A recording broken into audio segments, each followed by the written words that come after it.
is one of my all-time favorite streamers when it comes to just wittiness, clapback, like entertainment. The dude is just an all-around entertainer. My boy Grail. Yeah, papi con calma. Don't te me pongas así. Wall of dope kicks, my guy. What's good, baby? Oh, it does? Okay. So we're gonna keep our hands here. What up, Cole? Dub HTX, my guy. What's good, baby? Was seeing him say you overpaid on IG. Yeah, absolutely, bro. I put that video out today actually because I wanted to kind of like add a little to the marketing for having him on the show tonight, guys.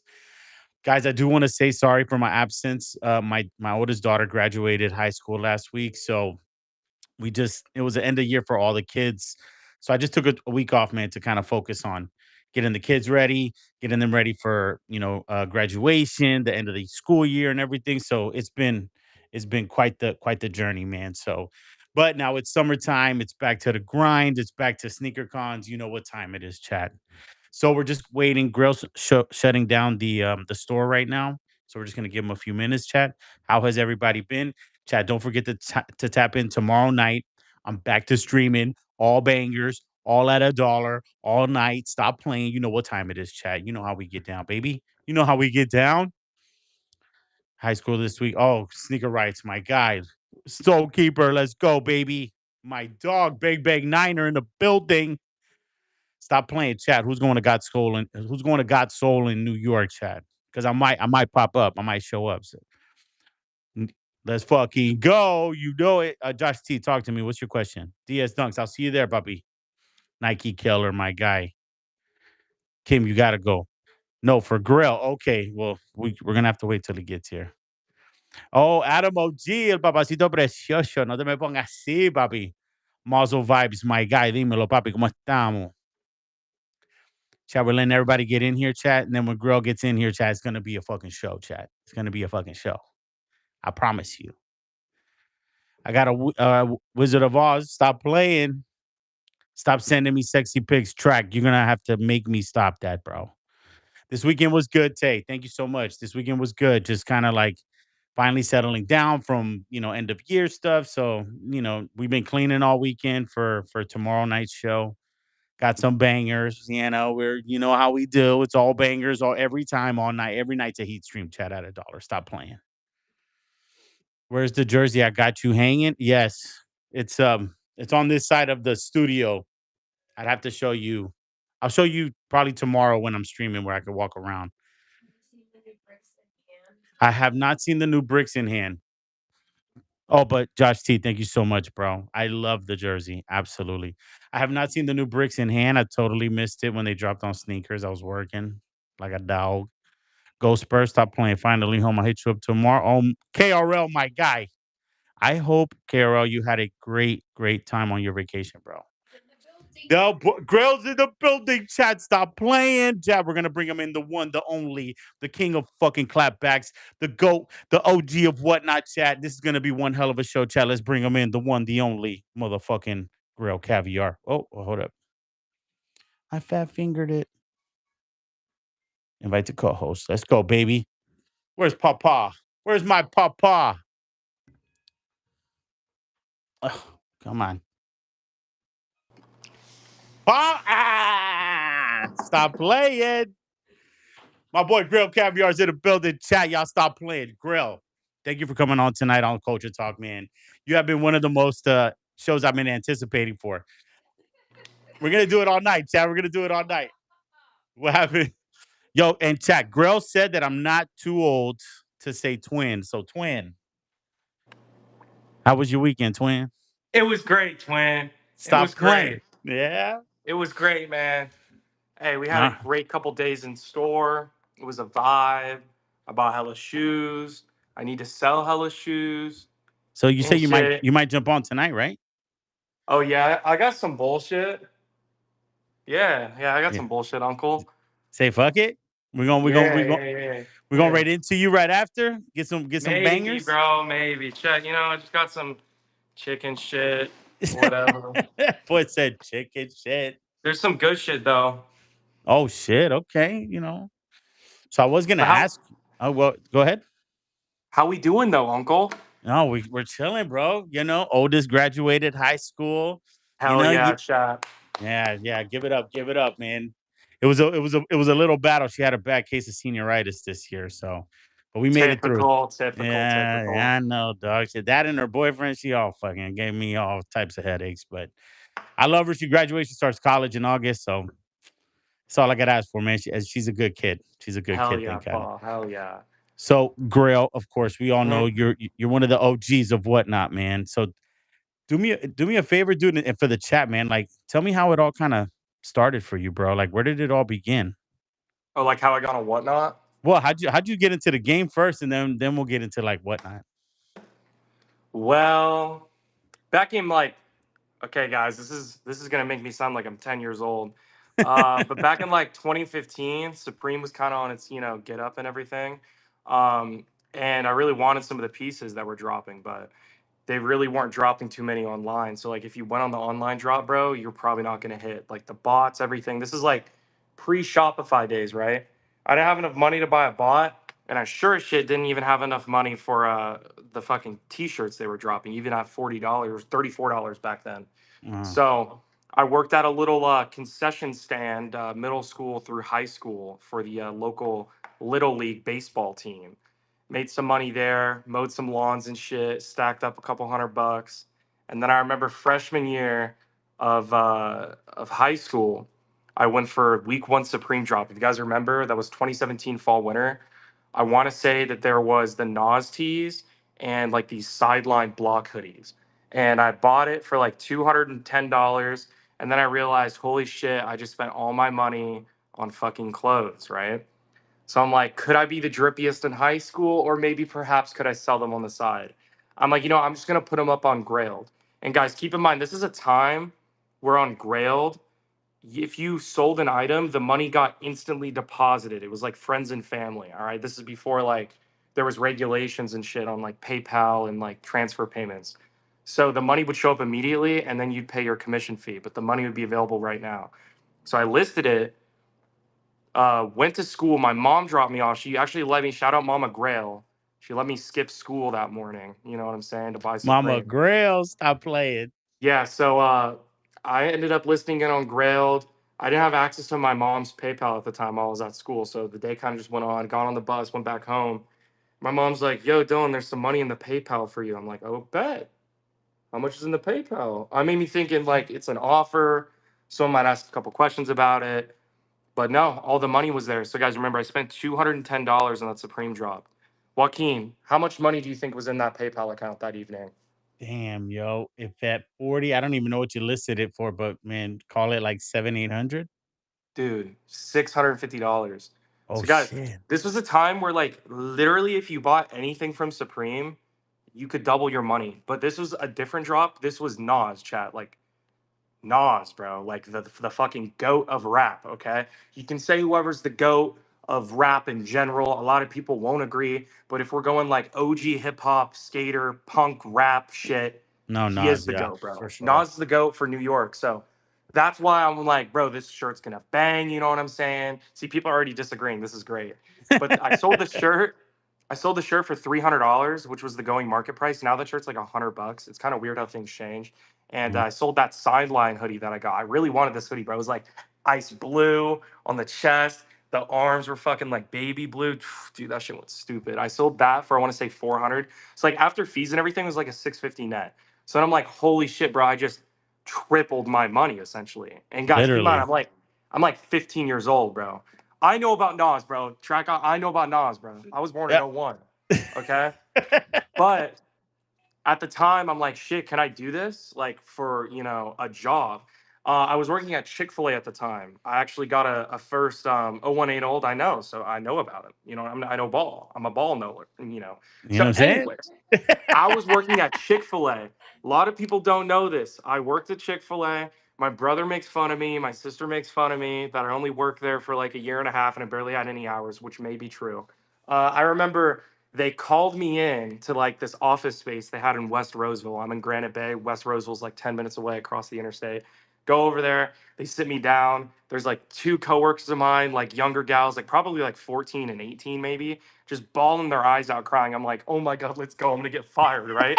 I'm fucking, bro, I'm fucking lit, bro. I go in that joint, smoke the dab pen, go in there, I'm faded. I'm like, let's go. I'm gonna get fucking fired, right? I That's sit fucking cool. down, bro. Tell me why it's the manager and then the fucking owner, bro. And this is funny because it's all gonna come full circle in the next story.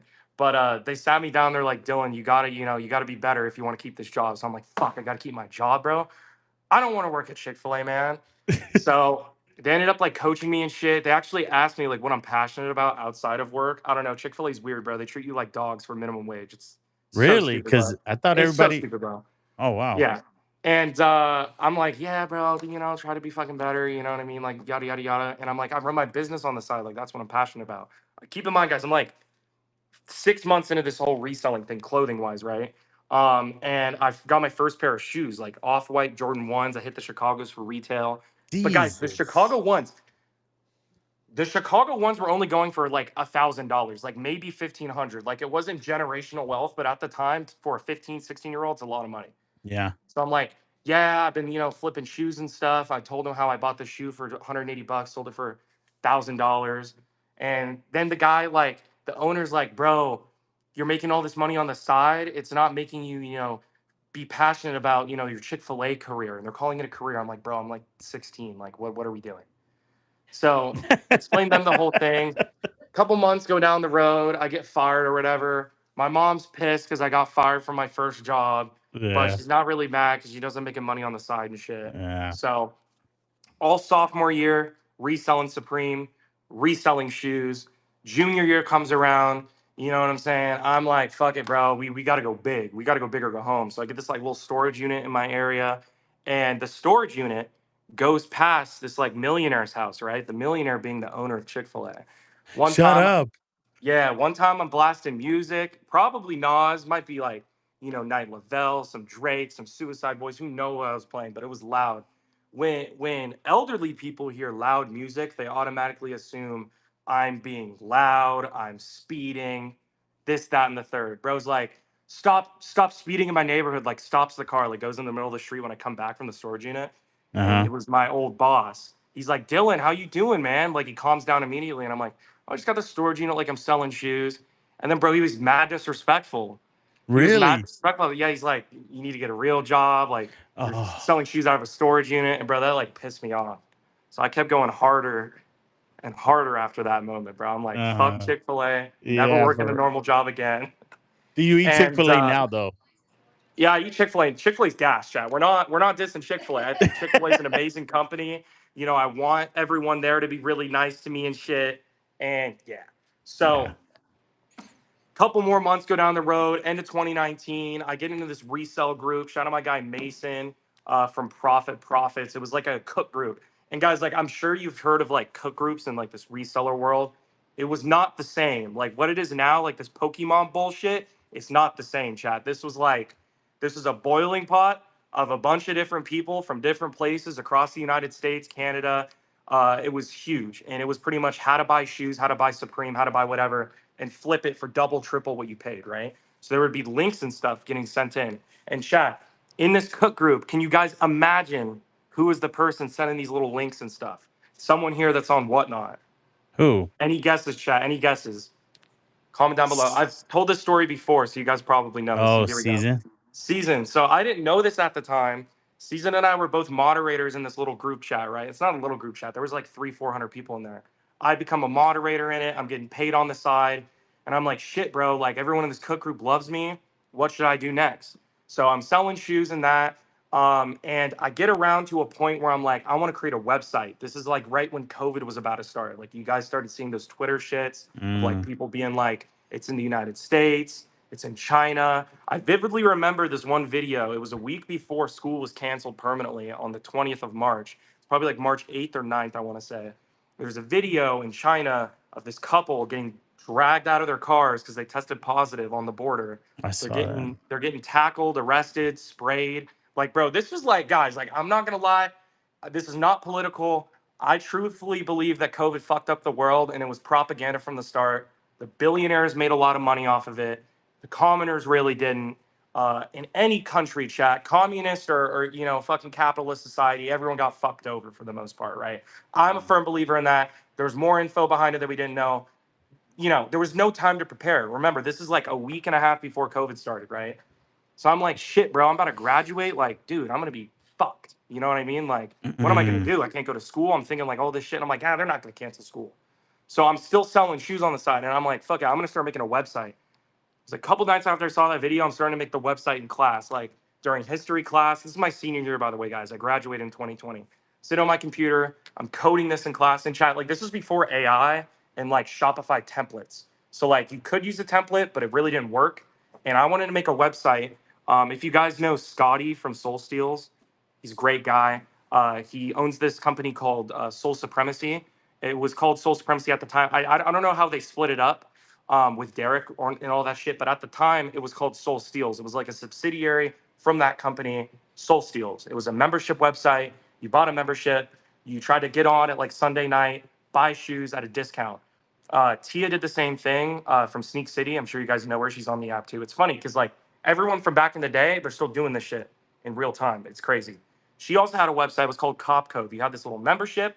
You fucking you bought Supreme shirts at a discount. You checked out. You can resell them. You can keep them, right? And I'm like thinking that's a great business model, but I wanted a different spin on it. You know what I mean? Like I want to be able to drop shoes that come out that week, put them on the platform at a discount, and capitalize off of it, and also have maybe like a little shop on the side to sell things at full price, right? So I start my website. I want to say on the 18th, which was a Wednesday. I announce it. I'm in the Discord. I'm posting it.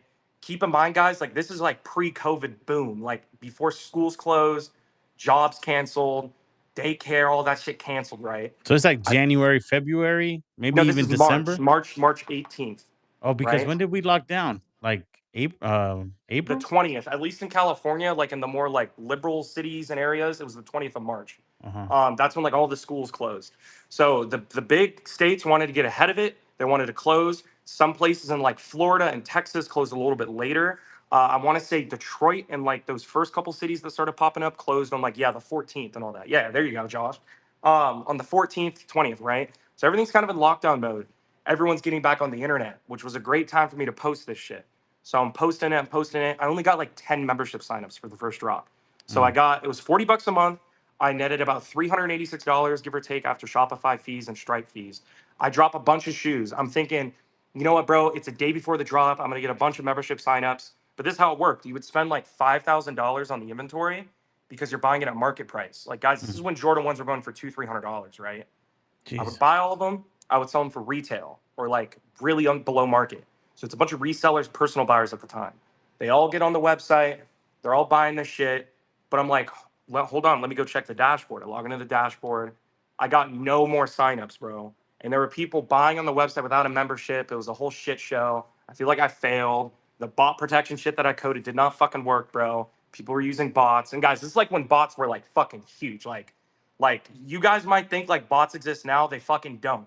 If they do exist, they're for Taylor Swift concert tickets on Ticketmaster, or they're for fucking Labubus and Pokemon on Target and shit, right? Yeah. So at the time, I was getting bought in all this shit. I feel like a failure, this, that, whatever. A couple weeks go by, I start learning it. And if you guys know, there's actually another streamer that used to be on here. His name was Tristan Wick. I think he's on maybe TikTok or He's on eBay TikTok now. now, yeah. I reached out to him. He was really big in the Supreme space. He was really young at the time, guys. Like I'm like I think like 18 at the time. He's like maybe like 15, right? But he's getting like 20, 50,000 views in this little niche category of Supreme. So I'm like, bro, I'm gonna hit you up, affiliate link. If you get signups, I give you discount. You get a free membership. Post a live cop.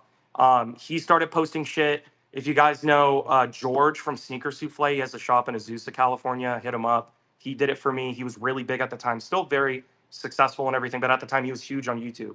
I'm starting to do all these brand deals and shit, paying hella money out of my pocket. I'm literally going like red at this point, dog, right? So Mm. I'm like, fuck, Jesus. bro. I log into my membership dashboard the next week to do the drop. We were at 200 members. This is like maybe 2 months into COVID. So 200 times 40, that's a fuckload of money, bro. Okay. Yeah. Do the math, chat. It's a few thousand Yeah. dollars. So I'm lit. The website is doing good. I remember doing the website from like COVID all the way through COVID 2021. In 2022 and 2021, it was big, like 500 members. Like, guys, I was getting like $25,000 a month from these memberships. I was doing Shut weekly up. drops, bro. Like, Damn. Joaquin, like, and there was like a problem with this whole business model because it's like, when do morals check in? When am I going to be the guy to be like, I've made enough money, or how many shoes Mhm. am I going to provide for this drop? I started seeing a massive decline. I get on TikTok, my TikTok goes stupid. We get way more people on there. I'm at like maybe 650, 700 members at this point, like 30, $40,000 a month going up. And guys, this is like, so how this works, there's a negative amount per month because there's 4 drops, and there's a positive amount, which is the memberships. The negative amount, I'm losing anywhere between like 10 to 15,000 a month. The rest, I'm netting anywhere from like 30 to 35,000 a month, give or take, right? So I'm making 30,000 after that discount, right? But then I start getting negative feedback. People are posting TikToks, Twitter posts. They're like, dude, like, I can't buy anything anymore. It's too fucking busy. You're scamming people. So I'm like, shit, bro, maybe like I'll go 50-50. I'll lose 50%, gain 50%, right? And then anything after that is profit. So we're gaining more memberships, but I'm losing more money. I was making more money with the 200 people than I was like the 600, right? But you were And then it got to a point. Go ahead. but you're losing money. Why? Because you're buying it at market value but selling it for Right. half of the price? And we're dropping hundreds of shoes. Like, this is at a point in time where you're buying a fucking, like, guys, 100 pack of Jordan ones back then was $35,000. Like, y'all might think I'm trolling. Like, go look at market prices back then. Like, this was a shitload of money. I remember one week it was getting really hard. Good luck to the giveaway winner, by the way. It was getting really fucking hard to buy shit. I get into this weird group of people. They're saying like, oh, the shoes are legit, blah blah blah. I buy it, and this is like when reps were a thing, but it wasn't crazy. I end up buying 40 pairs of replica biohack grade schools, like those multicolored Jordan ones, Yeah, yeah, yeah. and I sell them. Guys, like, keep in mind, this is before check. This is before the big legit check boom. This is like right where COVID prices are starting to like kind of get really big, and I fucking sent all these reps out, bro. It was so bad. So I'm trying to backpedal. I'm giving people refunds. I'm telling them I'm sorry. I'm giving them discounts. There's a bunch of negative feedback out there. But like, guys, when it comes to this shit, like, you can hide it. It's the internet. You can hide all these negative comments. So I'm like bleaching out these comments on TikTok. I'm banning them on Instagram. I apologize publicly. There's like 500 people in my Instagram live when I'm addressing this shit. I feel like an idiot. So I'm like, bro, I need to like start locking in and like understanding these shoes. Or if I'm gonna buy the shoes, they gotta come from like a Shoe Palace, a Foot Locker, or whatever. So I'm buying like any shoe. And guys, this is at a point in time where you could sell anything, bro. I mean anything. You could buy Jordan 1 lows. If you're dropping the Jordan 1 lows for $100, they're going for 200. People are gonna buy it. It doesn't matter what you sell. And that's what I realized. I'm like, I'm gonna start focusing on quality shoes that people want, that aren't just like the number one hot item. So that's what I did. Going into 2022, military blacks are coming out, all those hot shoes, but there's something weird going on. And I'm noticing a drop in memberships. I'm noticing like my TikTok going down. I post another video on TikTok. I end up getting like copyright striked. And this is kind of when China was like locking in more on like the copyright, the self promo, the marketing. If you Mhm. weren't paying Google or you weren't paying TikTok for the promo, like if you're making a video like, hey guys, come check out my website, you get flagged for that. So my TikTok gets permanently banned, dog. Permanently banned on my birthday. So I'm Damn. like, fuck, dude. The memberships keep going down. I'm like, fuck it, bro. Let me find another way to make money. So I get on Amazon, right? If you guys don't know, Amazon FBA, fulfilled by Amazon. You buy products, you send it in. That's the simplicity behind it, right? There's also FBM, which is like Whatnot, where if you get a sale, you ship it out, right? Fulfilled by merchant, FBM. So I was doing FBM and FBA at the same time. It was taking up a lot of my capital. I wasn't really focusing on the website too much. I was kind of in a hard spot, but it was growing. I was doing like $50,000 in revenue every couple days. And if you guys do the math on that, bro, like, that's bigger than, some Whatnot streamers or what I'm doing currently. But the problem was, when I got on that platform, the refunds, dog, like, Or bro, you brutal? guys hear me talking jokes about this shit, bro? But like back in the day, dog, I'm not lying. We were selling Jordans to like divorced mothers in Minnesota, bro. And they Jesus. were fucking buying that shit, wearing it for 60, 90 days, and they were sending that shit back pre-owned. They're like, it's a fake shoe, even though it's not, or it's defective. I need a return, whatever, right? So I'm fucking like trying to deal with all this shit. My account gets suspended. I have like 30, 40 grand locked up in there, and that's a lot of money at the time, chat. Like, y'all probably think like resellers, like when they get 30,000, they made 30,000. It's not the truth, bro. It's like any Mm, business. There's unknown preach. costs and all that. Yeah.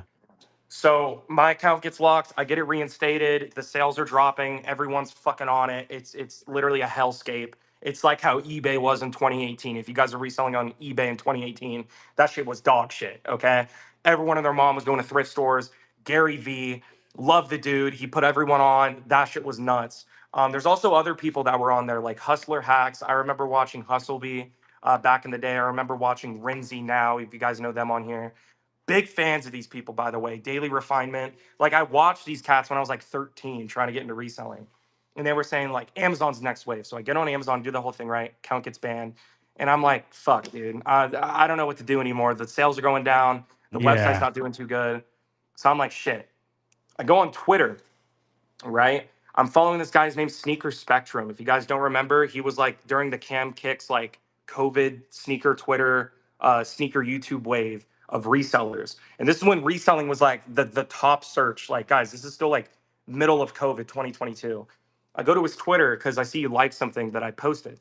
I go to his Twitter. He's like live with unique sneaks on Instagram tonight. I'm like, fuck it, bro. Let me join this shit. Shout Yeah. out Hayden, by the way. I go on Instagram and I've known Hayden for a minute, Unique Sneaks, and I'm like, fuck it, let's see what these two people are on, right? He joins the stream. Sneaker Spectrum asks Unique Sneaks, like, hey, what are you doing now? I know the market's kind of crazy. Where are you guys pivoting to? This is when Hayden had a store and everything. If you guys don't know who I'm talking about, bro, you guys have only been on Whatnot for like a year. But like at this point in time, on Whatnot, it was Blazendary, it was Big Feet Heat AZ, it was Stu Shoes, Unique Steezy. Sneaks, and like Sneaker Season. Like that's all that was on there, right? Not even And Steezy? Sneaker Season. No, Steezy. Steezy, no, Steezy wasn't even on the app until like late 2022, maybe 2023. Okay, okay, Um, okay. so this is like May of 2022. Or no, this is like probably March, maybe February, March.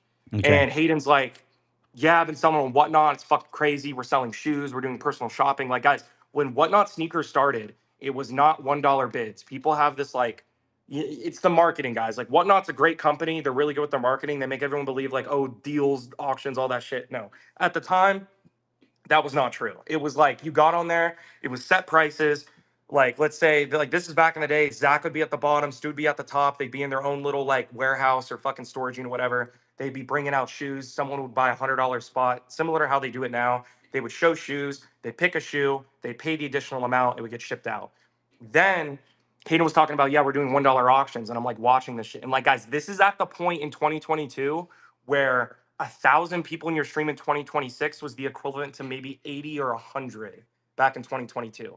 Oh People will shit. argue me to the end of the day that that is not true and that it's still much grander than it is now. But guys, back then when sneakers were like the hot commodity, 100 viewers, bro, you could sell $50,000 to these 100 people. Like that's how like So easy shit it was was, but also running. hard. Yeah, shit was selling, bro.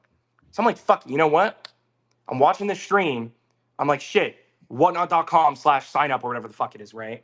They asked for my ID. I'm like, that's a little sus. They asked for my social. That's a little sus, but I'm gonna give it to them, right? Yeah, Like the dumb 19-year-old I was. I'm like, of I'm gonna course. do this shit, right? Yeah. I submit it. I never watched a stream, brother. Like I never watched a show. I never saw how it worked. I signed up without even opening the app, right? Oh, Signed up you on were the just like website. it's another avenue. I'm Yeah, yeah, tapping in. right. Here, hold on. My fucking charger came out. But I'm on the app, right? I get approved. Hopefully it's in there now. So I get approved.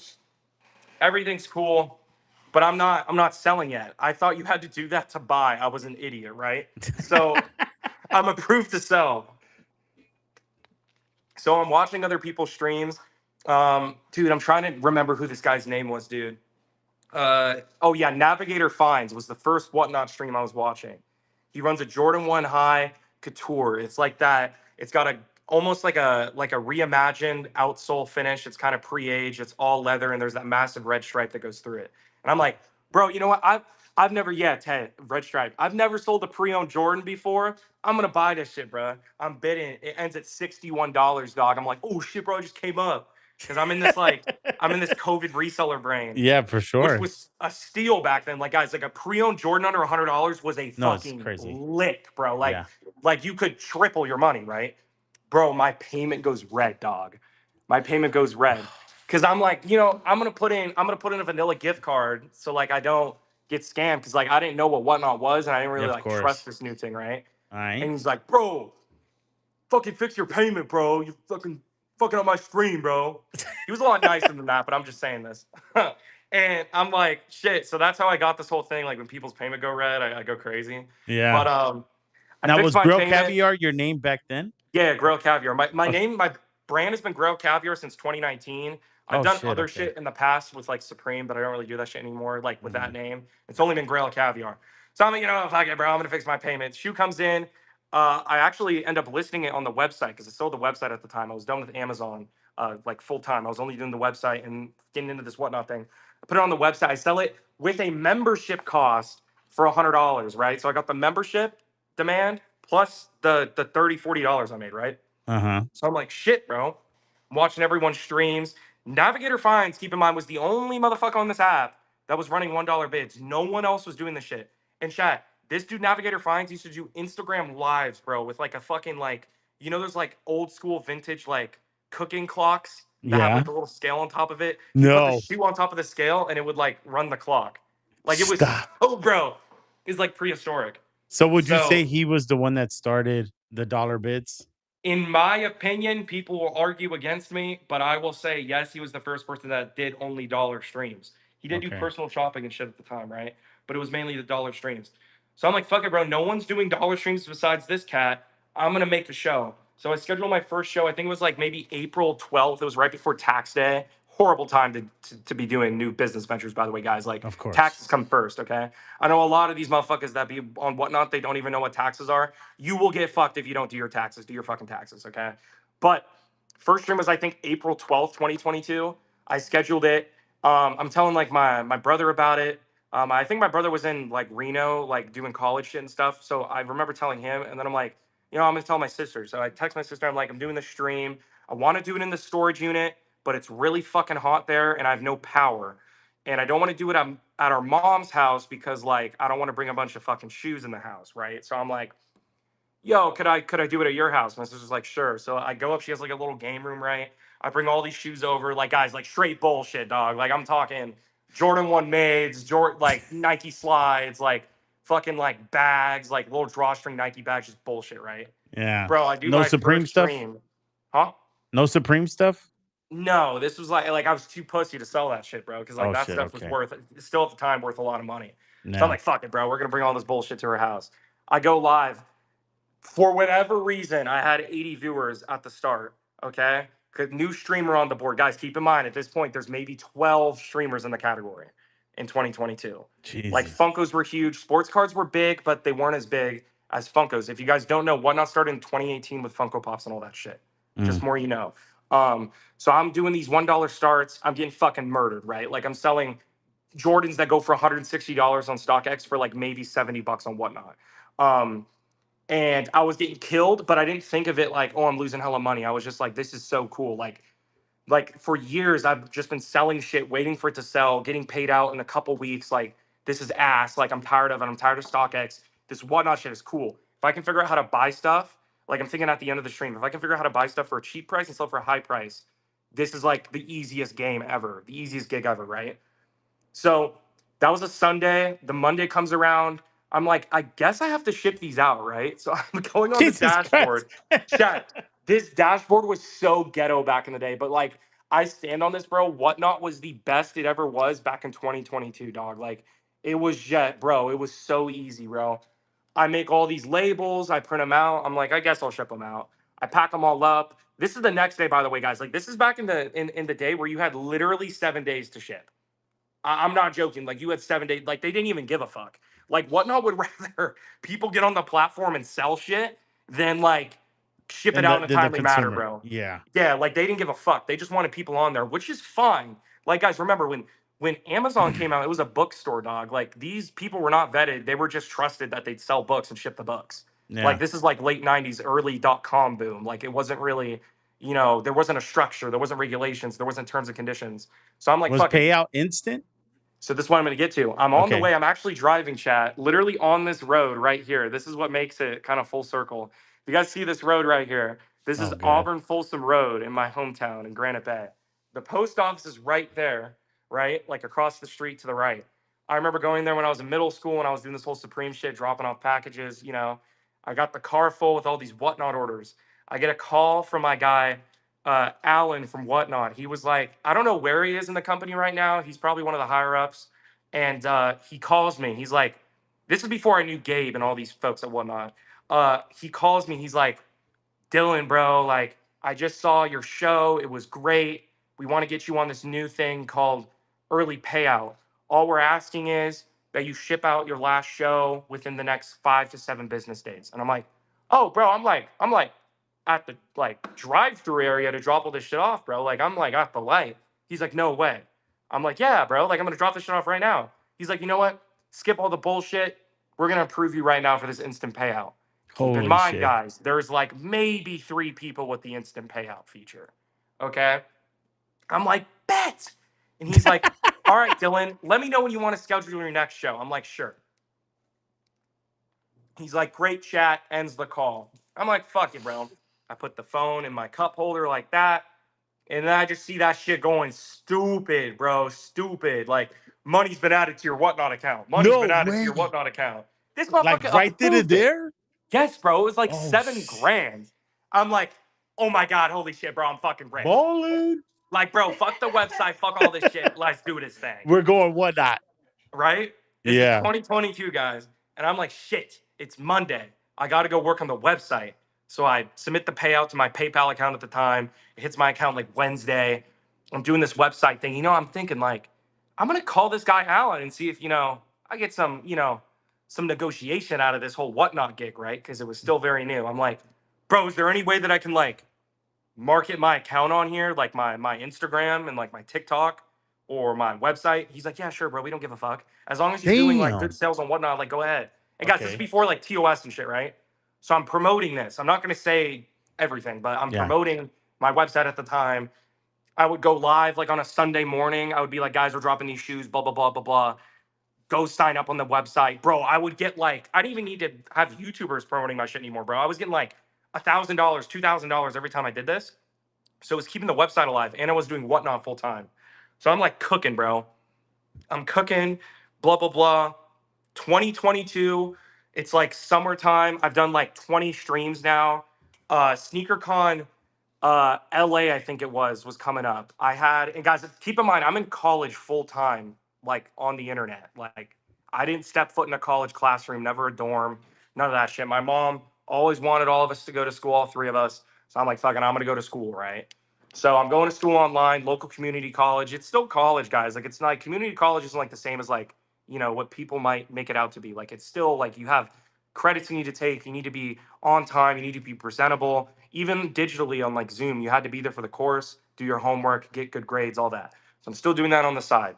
SneakerCon LA was like the next day of my final. So I do my final, I complete it. It's like 9 o'clock at night. Keep in mind, I have literally been on a plane one time at this point, right? Jesus. But I'm like, fuck it. I'm gonna go downstairs and talk to my mom real quick. I'm like, Mom, like, there's this sneaker con. She's like, what the fuck's a sneaker con? I'm like, Mom, is this like event? Like, you go there, you buy shoes, you resell the shoes. Like, can I go?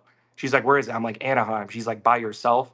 And guys, keep in mind, I'm like 19 at the time, bro. But like, chat, when you She's have a Mom mother that Deuce. cares Yeah. about you, she's Yeah. worried, right? Yeah. So I'm like, yeah, Mom, good on. I'm gonna go down there by myself. Yeah. She's like, you know what? How are your grades right now? And this is like when you submitted a test, you got back the grades. So I'm like, oh shit, I haven't checked. Open it up, 94%. Smoke that shit, okay? Smoke that shit. And this is before AI. So I don't want to hear shit, guys. Smoke that shit, You okay? know what I'm saying? Yeah. Bitch. So Yeah. she's like, yeah, you can go. I'm like, bet. And she booked me a ticket. The ticket was like $300. I'm like, holy shit, how am I gonna afford that? The hotel, I stayed at the Marriott. She booked it with her points. Shout out my mom. So that was free. So it was like $300. I get to LA like that night. I think at like 11 p.m. maybe. Like we literally booked the flight and I was like on the way to the airport. Uh-huh. So finally get to LA and guys, like y'all know I'm a big like weed smoker and everything. Stop And this is playing. like, bro, this is like the first night I didn't have weed, but I'm like, fuck, bro, I'm in LA. And I had like a little medical card. So I'm like, I'm gonna go to a dispensary, you know what I'm saying? I'm gonna go to this Yeah. dispo. Bro, I don't know if y'all know Anaheim, bro. That shit is like fucking Dallas, Texas, bro. There is not a dispensary Shut the fuck up. anywhere. No way. Bro, it's because of Disneyland. They don't want people like Oh smoking and shit, but like you could yeah. buy it online. I buy it online. The guy pulls up. I get my Zaw. I'm hyped. I'm in LA for the first time by myself. Might Hold have been up. with You Ubered SneakerCon. fucking weed? Huh? Yeah, You yeah, Uber? you can do that. Yeah. Oh shit. It's been a That's thing some since like 2018, bro. Yeah. damn. That's some At half least in baked shit. California. Yeah. Okay. My bad. So I get I'm that in shit, Texas, bro. so yeah. And bro, I smoked way too much because like I was so hyped. Oh Bro, I slept god. in until like 11:45 in the morning. Oh And shit. VIP tickets for SneakerCon didn't work after 11 a.m. So I had to get in like the Gen Pop line, right? With all the Oh, fucking, damn. With the the whole line. people. And Yeah. guys, like, y'all might think a SneakerCon is what it is now. Like, guys, like this was like the event of the year, dog. Like LA SneakerCon. Guys, I shit you not. They had one convention, and this is when SneakerCon knew that they were popping crazy because sneakers were at its peak in 2022. They had to rent out a whole nother convention floor to let the general admission go in. We were wrapped like a snake, bro. Like at Oh least 8,000, 10,000 people. And I'm there at the end of the line, bro, because the door's about to open. Bro, it took 2.5 hours to get in. So I'm damn. like, So you're fuck, I'm in not there gonna make any money. 2:30. Oh Yeah. god. So I'm like, bro, tomorrow's Sunday. I need shoes for the website. I've been working so hard on my finals. I didn't do the website shit. So I go in there, I'm buying hella shoes. And then I'm like, yo, there's some pre-owned shoes. Those look like a pretty good deal. I'm buying shoes. I bought like 30 shoes. And guys, keep in mind, this is at a point where 30 shoes used to pay the bills because they were so Yeesh. expensive. Yeah. So I buy all these shoes. And I'm like, okay, these are for whatnot. This is for the website. I do the website drop on Sunday after the event. And I'm like, shit, how can I ship these out? I'm thinking, oh, if I UPS it, it should get back there on like Tuesday, right? Because like Sacramento is only like 8 hour drive, 7 hour drive Mm. up north. So I'm like, fuck it, I'm gonna go drop them off. Shout out my girl Lola. She was like probably like literally the number one person in like that cook group that I knew. She was great. Her girlfriend's great. They helped me out, picked me up, dropped my shit off at the post office for me because I didn't have a rental car. I couldn't rent a car. Helped me drop all that shit off. Shout out to her. And then I got on my flight the next morning on Monday to go back home. And I got all these shoes on the way, bro. I'm hyped. And guys, keep in mind, it's still chicken shit. Like the shoes, like I barely bought any shoes, but I could still make money on it. Bro, the shoes land. I ship out all the ones from the website drop, and then I do a whatnot stream, bro. Keep in mind, I probably paid like $2,000 for these other like 10, 20 shoes. I sell them on whatnot. I get 4,000, dog. I'm like, holy shit, bro. This is We're a fucking movie. winning, bro. This is Stop a it. movie. I'm like, Yes. only if I could figure out how to do a stream when I'm not at home, like when I'm out somewhere. Couple months go by, July or August comes around, SneakerCon Atlanta is announced. Okay. You're like, I'm But I'm going. like, I'm like, bro, like, I don't know anyone in Atlanta and shit. How am I supposed to smoke and get down in Atlanta, bruh? Yo, It's stop it. illegal. Yeah. So whatever. I end up going to Atlanta, bro. I got like $14,000 to buy shoes, right? I'm hitting up everyone. I'm like, yo, bro, you know where I could like smoke or something? Like help a brother out. You know what Yeah. I mean? Please, you're just asking anybody. Like, y'all got some. Yeah, so I land, bro. I remember watching Blazendary stream, bro, and he was like at the event, and he was with top tier Funko, right? And Hmm. I'm like, oh shit, if anyone smokes, it's Funko, right? So I hit up Funko. I'm like, yo, bro, I need boxes for my stream, and maybe if you want, we can smoke. Like I'm fiending, bro. And Shit. he comes through, bro. Like I never met the guy. I've only like watched his streams. I've only like bought and supported in his shows. Like this is 2022, like the end of summer. So top Comes to tier the was early hotel. on the app too, huh? Yeah, he was very early. Like I want to Okay. say he joined like a month after I did in June. So he's Okay. only been on the app for a couple months, but he was really clicked up with this Blazendary guy. Uh-huh. And I'm like thinking, bro, this guy's the fucking goat. He knows Blazendary, dog. That this shit lit. Yeah, So yeah. he comes to the hotel, gets me right. You know what I'm saying? Boxes, tape, all that shit. We smoked a little bit, this, that, whatever. Okay.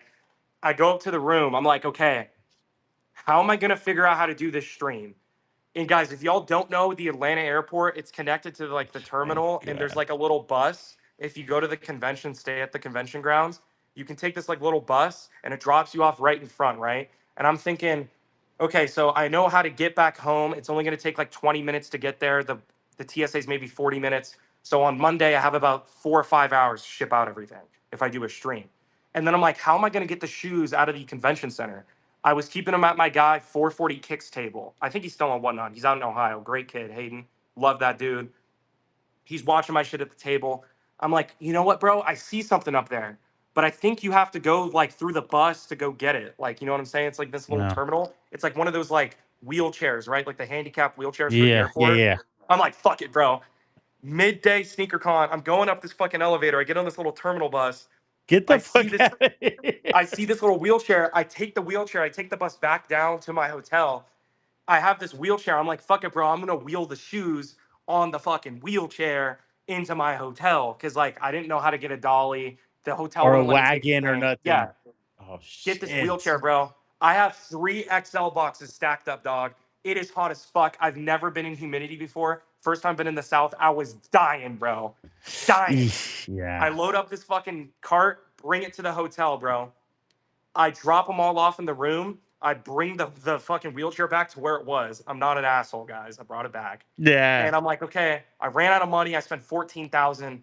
Let's see what we can do. I start listing the shoes on Whatnot. I listed all the shoes. It was about 8, 9 p.m. Eastern time. And I'm like, you know what, dude? Let's try a $1 stream. I go live. Bro, it's dead. Bro, I'm saying it's dead. Like, I had like maybe 40 viewers. Like, no Oh one's buying shit. shit. I'm like, you know what? Fuck it, dude. You know what? Fuck it. I'm gonna try again. Maybe at like 10:30. I start another live. And guys, this is at a point, and this is like, I'm glad that they updated this, but like, bro, you could dead ass scam people. Like, for instance, guys, you could set a giveaway up there and you could take it down whenever you wanted to, bro. So I had this like $1,000 Jordan 4. I'm like, guys, free giveaway. Enter up, enter up, enter up, enter the giveaway. And then Oh people would god. join and they're like, bro, you gonna run shoes? I'm like, yeah, bro, I'm gonna run some fucking shoes. Take the giveaway down. I start running shoes. People just forget about the giveaway, right? I'm like, Oh fuck it, shit. bro. Stop I gotta it. do no giveaway. I end up Got selling, everybody in. yeah, I end up selling all 70 pairs of shoes, bro, that night. Remember, I spent 14,000. My hotel, the flight, this is before shit was crazy expensive, was maybe Uh, like $1,000, right? And I'm like, dude, I have my printer, right? Like my little Rolo printer, but I didn't uh-huh. have like the little The like labels? cable to put it into my Oh computer. So I'm shit, like, I'm okay. fucked. And then I call my mom, like, Mom, you know how we are, guys. We got to call our mom for help sometimes. So Yeah. I call my mom, like, Mom, how the fuck am I gonna print this shit? How do I get to Staples without spending $30 on an Uber, right? Oh shit. Mom Duke's She's got like, the Dylan, answer. aren't you my son? Go to the fucking reception desk and ask them to print it for you. Or there's a business center where you can print that shit for like $2. I'm like, Oh oh, yeah. shit. So I go down there, print out all these labels. Remember, guys, Funko got me boxes and shit and tape. And he was like, why don't you want me to get you XL boxes so you can like ship it back home? I'm like, I'm gonna try something new. I'm gonna do this live stream at a sneaker con, right? Bro, I will say this. I was the first person to ever do that show. I was the first person to ever do a stream after a convention in a hotel room. I know that doesn't say that sound that crazy right now because people have done it and a lot of people don't do it anymore because it's really not worth it to do it. It's Mm. so expensive, it's hard to move, all that shit, right? But I was the first person to do that shit, bro. No, Spent you were. And 14,000. I remember, dude, because like remember last year, me and Bang were doing it every one, but I Mm-hmm. guess you must have you. He was the one that told me. He was like, "No, dude, Grail was the first one to do Mm-hmm. like the sneaker content." Because I thought we were like on some shit, like, "Oh shit, yo, we're gonna do something new," and then he was like, "No, no, no, Yeah. yeah, Grail did that I already." I was remember like, telling Nick that story when I "Oh met you really? guys for the first time. Yeah, so Oh that's probably why I shit, brought it up. yeah, yeah, So yeah." the payout on the stream was $19,000, bro. So I made like 4,000 after expenses, flight, all that. I Chill. felt like the fucking man, dog. So And you I did end it in up, a night. yeah. So I end up packing everything. Okay. It's now the next day. I'm like, the post office is not open until Monday. I gotta wait. And my flight was like at 5 p.m. on Monday night. So I go down. I'm like, yo, is there any way to get like a shuttle to a specific location? They're like, no, we don't do that. We're not a fucking Uber pool. You can't do that. And We'll take you to the airport and back. I'm like, okay. And they're like, oh, but go ask Eddie outside. I'm like, who the fuck is Eddie, bro? And so I go outside. Eddie's like this super cool dude, bro. First guy I've ever met to help me out in the sneaker game, like without me knowing him first. Uh huh. Dude, this guy's smoking like a fucking cigarette outside, bro. I'm like, not trying to get in his business. He's probably on his break. I'm like, hello, sir, are you Eddie? And he's like, yeah, I'm Eddie. I'm like super deep Southern accent, by the way. Like I could barely understand this fucking dude. I'm Eesh. like, yo, bro, you think you could take me to the USPS if I gave you like $30? And guys, like, y'all might think, like, bro, just get an Uber XL and fucking load it up. Dog, with Home Depot small boxes, even if I had like a shoebox size like this, Yeah, no. you're not having an Uber wait 20 minutes to load it up, right? She's like, yeah, I got you, bro. I'm on my break, but my break ends in 20 minutes. Let's do it. So I'm like, shit. I run up to the room. I bring everything down on this like hotel dolly. We load up this fucking shuttle bus, like the one from like the airport, right? Oh shit. Load it up, takes me to the first post office. They're like, we can't take all this shit. I'm like, what do you mean, bruh? It's And fucking this the post office. yeah, that's the first time I've ever had a conflict like trying to drop shoes off. So I'm like, shit. And I'm like, what if I do it all for you? And they're like, yeah, you can do that. So I do it all. I load it up into these APC cages, like those big wire cages. If you guys have ever been to the back of a post office, you know what I'm talking about. But this is Mm, Atlanta, Georgia. This is like these stations, these USPSs were built in like 1910, bro. Like they're old. Jesus. So you Yes. have to walk up these stairs. There's literally an elevator. So you would put the APC in this elevator, and it was like a wire that you had to pull up, bro. This shit was so heavy, dog. To get it onto the rack for them to put it onto the truck. Oh Pulling it all up, bro. It's shit. hot as fuck. I'm sweating my ass off. I go outside. Eddie's gone. No. Yeah, and I'm like, fuck. I'm like, of course I took too long. I'm cooked. And she's Oh shit. the lady's like, yo, your driver left and left this note. I'm like, okay, it says, I have a pickup. I have to leave. I got to go to the airport. I'm sorry. Hopefully I helped you out enough. I'm like, it's fine. I'm like, bro, I'm not spending $50 on a fucking Uber to get back, right? Because I'm Mhm. like 20 minutes out of the city. So I'm like, you know what, bro? I'm gonna order an Uber to like a gas station halfway for $25. I'm gonna walk the rest of the way, Get the right? fuck out. Oh Yeah, because wow. guys, like I wasn't making hella money, but like it's like I didn't have enough money in the bank account, right, to go get an Uber and go back because the whatnot payout didn't hit yet, bro. Oh yeah, And that's like, guys, this is at a point where you got to reinvest, reinvest, reinvest. So I'm like, fuck it, bro. I'm gonna get an Uber halfway. I'm gonna walk back, bro. I get back late as shit, bro, at like 1 p.m. I got picked up at like 10 a.m. to do all this shipping shit, oh and I'm shit. sweating my ass off, bro. I finally get in there. Shout out Atlanta, by the way. The Marriott's there, they have sweet tea instead of ice water. Bro, Stop playing. I'm sipping my iced tea, and then someone's like, hey, Dylan. I'm looking around. I'm like, I'm not like popping at the time. Like, no one should know who I am. Yeah. It's this guy at the counter. He's like, yo, I watched your stream last night, man. It was fucking great, dude. Like, that was really cool. I'm like, holy shit, bro. You know me from whatnot? He's like, yeah. And I'm like, oh, thanks, man. Like, who are you?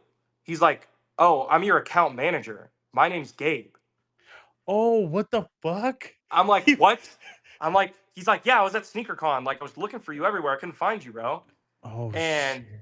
I'm like, oh my God, bro. Like, I just like almost completely ignored this guy. I asked who he was. Like, I feel like an asshole. Like, I'm treating him like he's my boss, bro. Like my Chick-fil-A boss. I'm like, holy Yeah. fuck, I'm an asshole. Shut the fuck So I feel up. hella bad.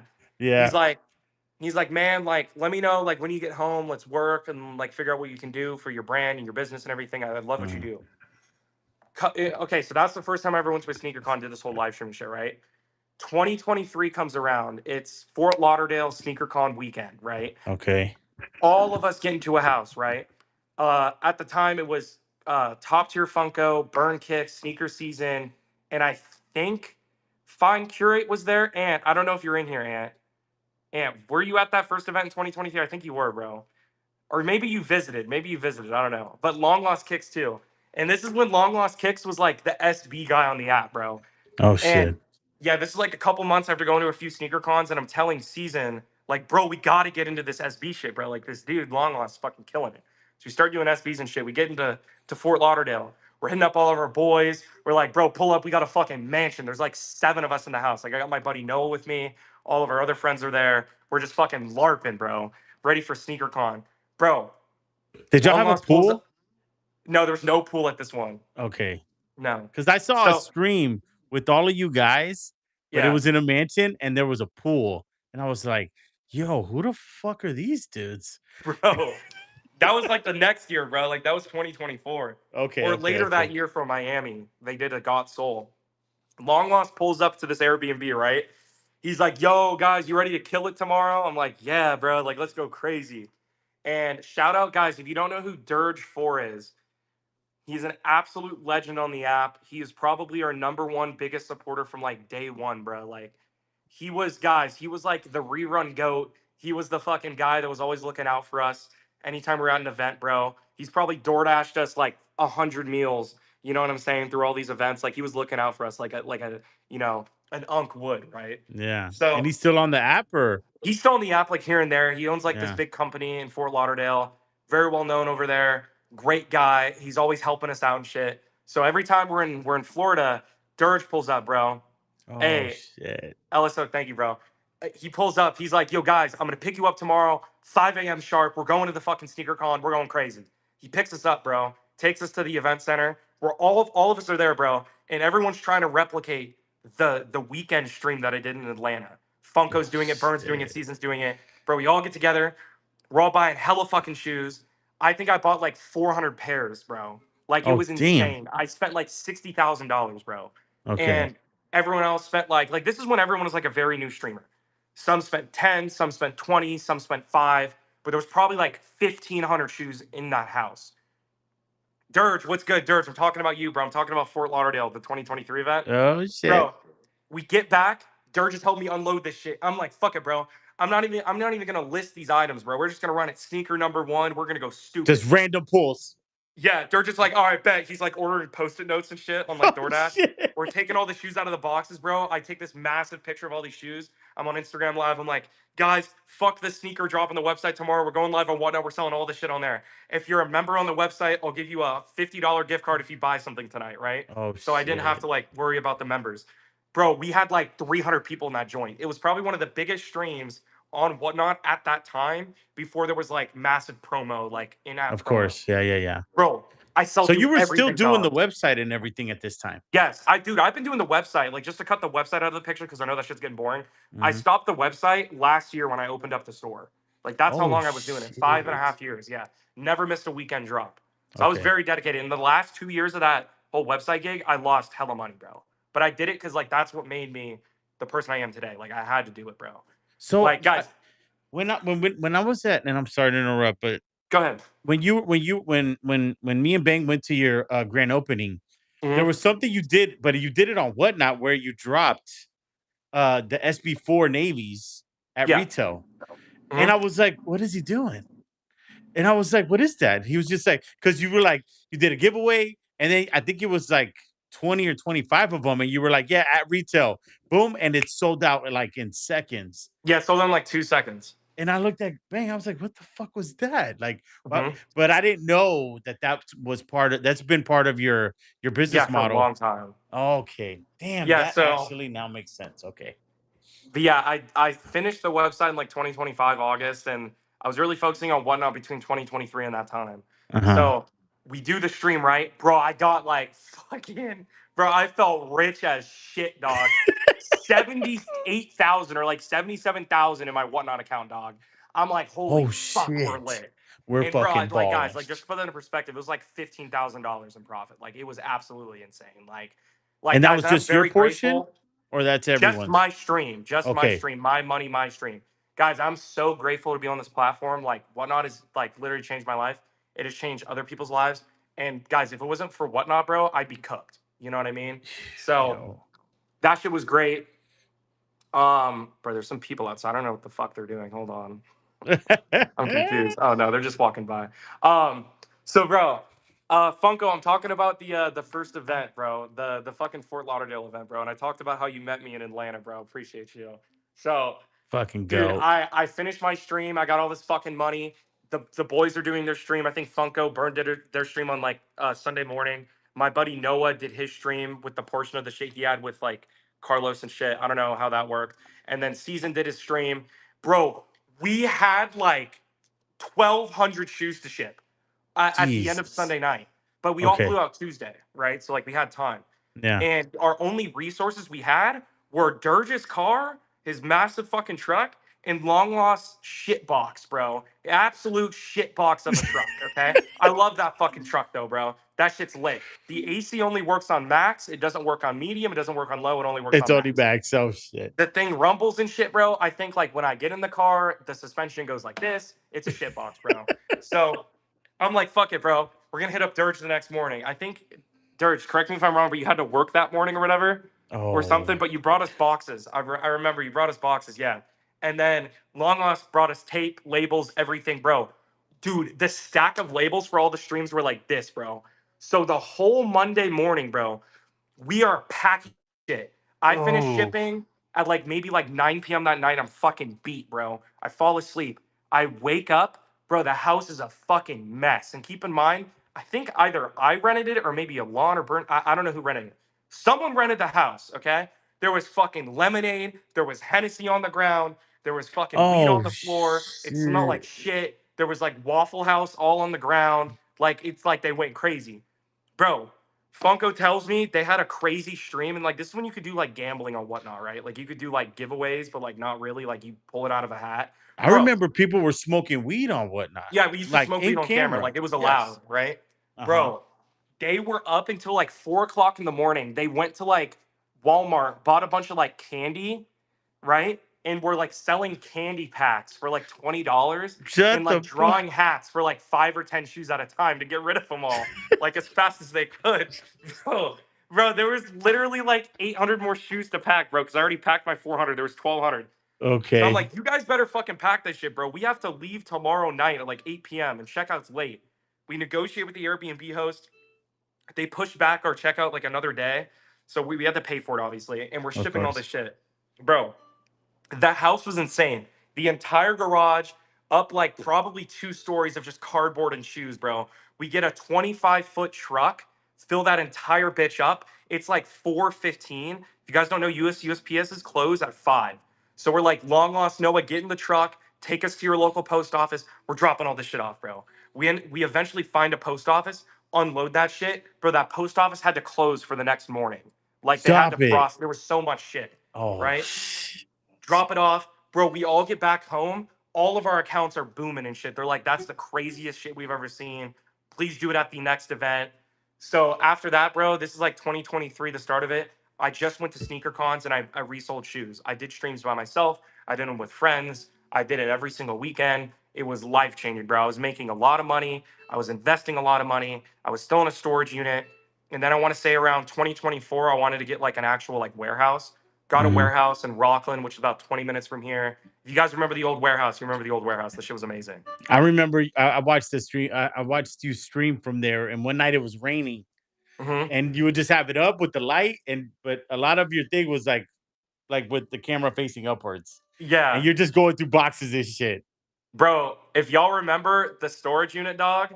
No, like guys, not like the warehouse, like the nice room, like the nice warehouse that I had like 2 years No, the ago. storage. Yeah. Bro, this is like the storage unit days. Like, bro, it would be like 110 degrees outside, and I'd be streaming in a little metal tin, roasting, bro, roasting away. The phone used to power off. The stream used to end, and I would have to take the phone, put it in a Ziploc bag, and put it in an ice bucket to cool off so I could finish the stream. Like, Oh guys, like this is shit. like grinding time, bro. Like I was Ugh. making a lot of money, but guys, shoes cost a lot of money in 2023. Yeah. And that's when I started getting into like the SBs. I do the SBs for about a year. Then I get this warehouse opportunity, right? I finally get the warehouse keys. And right around this time, I got one of the biggest Nike SB deals I've ever had my hands on, like biggest opportunity. It was like $175,000. It was a fuck ton of shoes. Like, guys, if I had that collection today, that collection would be worth like I would probably pay 350,000 to 450,000 just on that lot. It's like a $500,000 is what it was worth in today's time. But back in 2024 is maybe worth like the 150 that I paid to like maybe 220 if I sold it, right? Do I regret selling it all? No, because if I didn't have that opportunity, bro, I wouldn't be where I'm at today. Yeah. That collection, I made a fuck ton of money on. It was probably one of like the craziest come ups ever. You guys loved it. That's when I really got much more heavy into like the older SBs. I was still doing like newer release SBs in that time, but it wasn't like the old shit. And then everyone on the app is selling old SBs. It becomes a trend. People were selling pre-owned Jordans. It's now Nike SBs. Mm. People were selling fucking high-end Grails. Now they're selling high-end SBs. Like it changed the market. There's every streamer you guys can think of today was doing SBs in 2024 because it was the only shoe that you could really sell that would sell over $100. And not just because it's maybe not worth it. Like the shoes were worth what you guys are paying on the app, and they still are, right? Sometimes you guys get steals, sometimes you guys overpay. But at the end of the day, guys, if it wasn't for Whatnot in 2024, no one would be selling SBs on this platform. And I know a lot of you guys, like, shout out my guy Nick, shout out my guy Adam OG, shout out my guy Soulkeeper. I know you guys have probably been SB heads for years, bro, right? But for whatnot and reselling, no one was reselling SBs. Like, you had Costa Souls on Instagram, you had Sacred Sneaks like doing their TikToks and shit, selling like the crazy shoes, but no one was selling like the GRs, right? Mhm. So that kind of created this demand.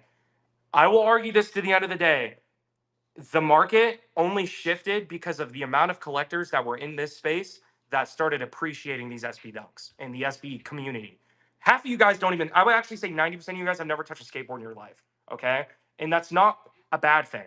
Because you don't skateboard doesn't mean you can't appreciate the culture and doesn't mean you can't appreciate the shoes, bro. Shit, I can't skate. I have a physical disability. I can't get on a board. Bro, going up and down stairs is hard for me, bro. Like, I have bad Yeah. knees, right? But I still love skateboarding. Like in high school, I would film it. I was an IB film. I would film my buddy skating. We post it. It'd get good views, all that shit, right? That's why I was in a Supreme. So I'm like, fuck it, let's start doing SBs. SBs start picking up everything. I love it. I love the history behind it. Around the end of 2024, you guys might remember, like, this is like when after the Pine Greens came out and the Navies were rumored to be dropping the next year in 2025, right? So I finally in like December get a skate shop plug, right? I'm not going to tell you guys where the skate shop is. It's in the, let's just say it's in the Midwest somewhere. Okay, just you know what I'm saying. They were a struggling shop. They couldn't pay rent. And guys, keep in mind, like skate shops, the only way they made money was people supporting them, like dead ass. Like I'm talking like donations. Yeah, it's in the United States, yes, or buying fucking, their skate shop tees or buying their boards, their in-house shit. That's the only way they could make money. And they would rely on Nike SB drops to pay the bills, bro. Like if Nike SB didn't exist, skate shops would not be a thing, bro. People will disagree. You would only have skate shops in like Santa Cruz, California, San Francisco, California, Venice Beach, or like fucking some big city in New York or Miami. That's what it would be, guys. Like skating was like a dying breed, like before the '90s and shit, right? But where And where it was where was outlawed. it where was it that SBs just kind of like blew up and went? Because from what a lot of people say, man, people weren't buying like if Yeah. you like you said on the real, dude, like you were buying Mhm. Pac-Mans at 260. Yeah. Like at Um, what point, did Nike SBs become more than just a skate culture shoe? And then it yeah. became more of like a this cult like following, this culture. Right. Yeah. So I would say, and Nick will agree with me on this. There were, and guys, keep in mind, I was like 8 years old or 6 to 8 years old when this shit was coming out. So I didn't experience it like in real life, but from what I've heard, there were still shoes that were coming out from 2004 to 2010 that would sell out. And there might not be shoes that you guys think would have sold out.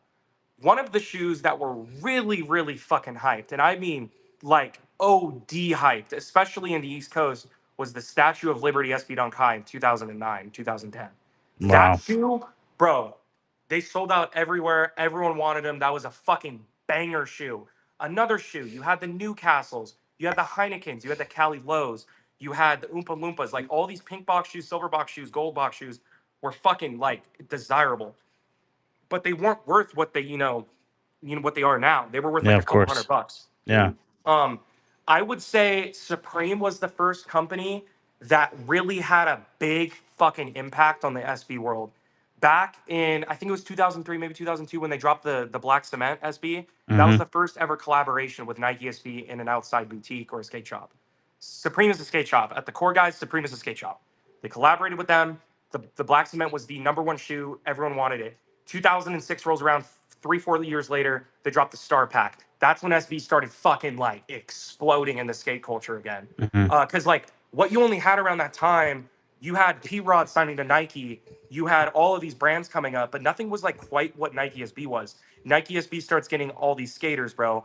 I don't know when Nija started skating for Nike SB. I could be wrong. I think it was later 2000s, but it was like P Rod. You had Eric Costin. You had all these other guys. And guys, keep in mind, like Tony Hawk, like in the main realm of skateboarding, was like the number one guy. Like we all know that. Like his video game was popular in the 2000s. Everyone loved the guy. But Nike had P Rod.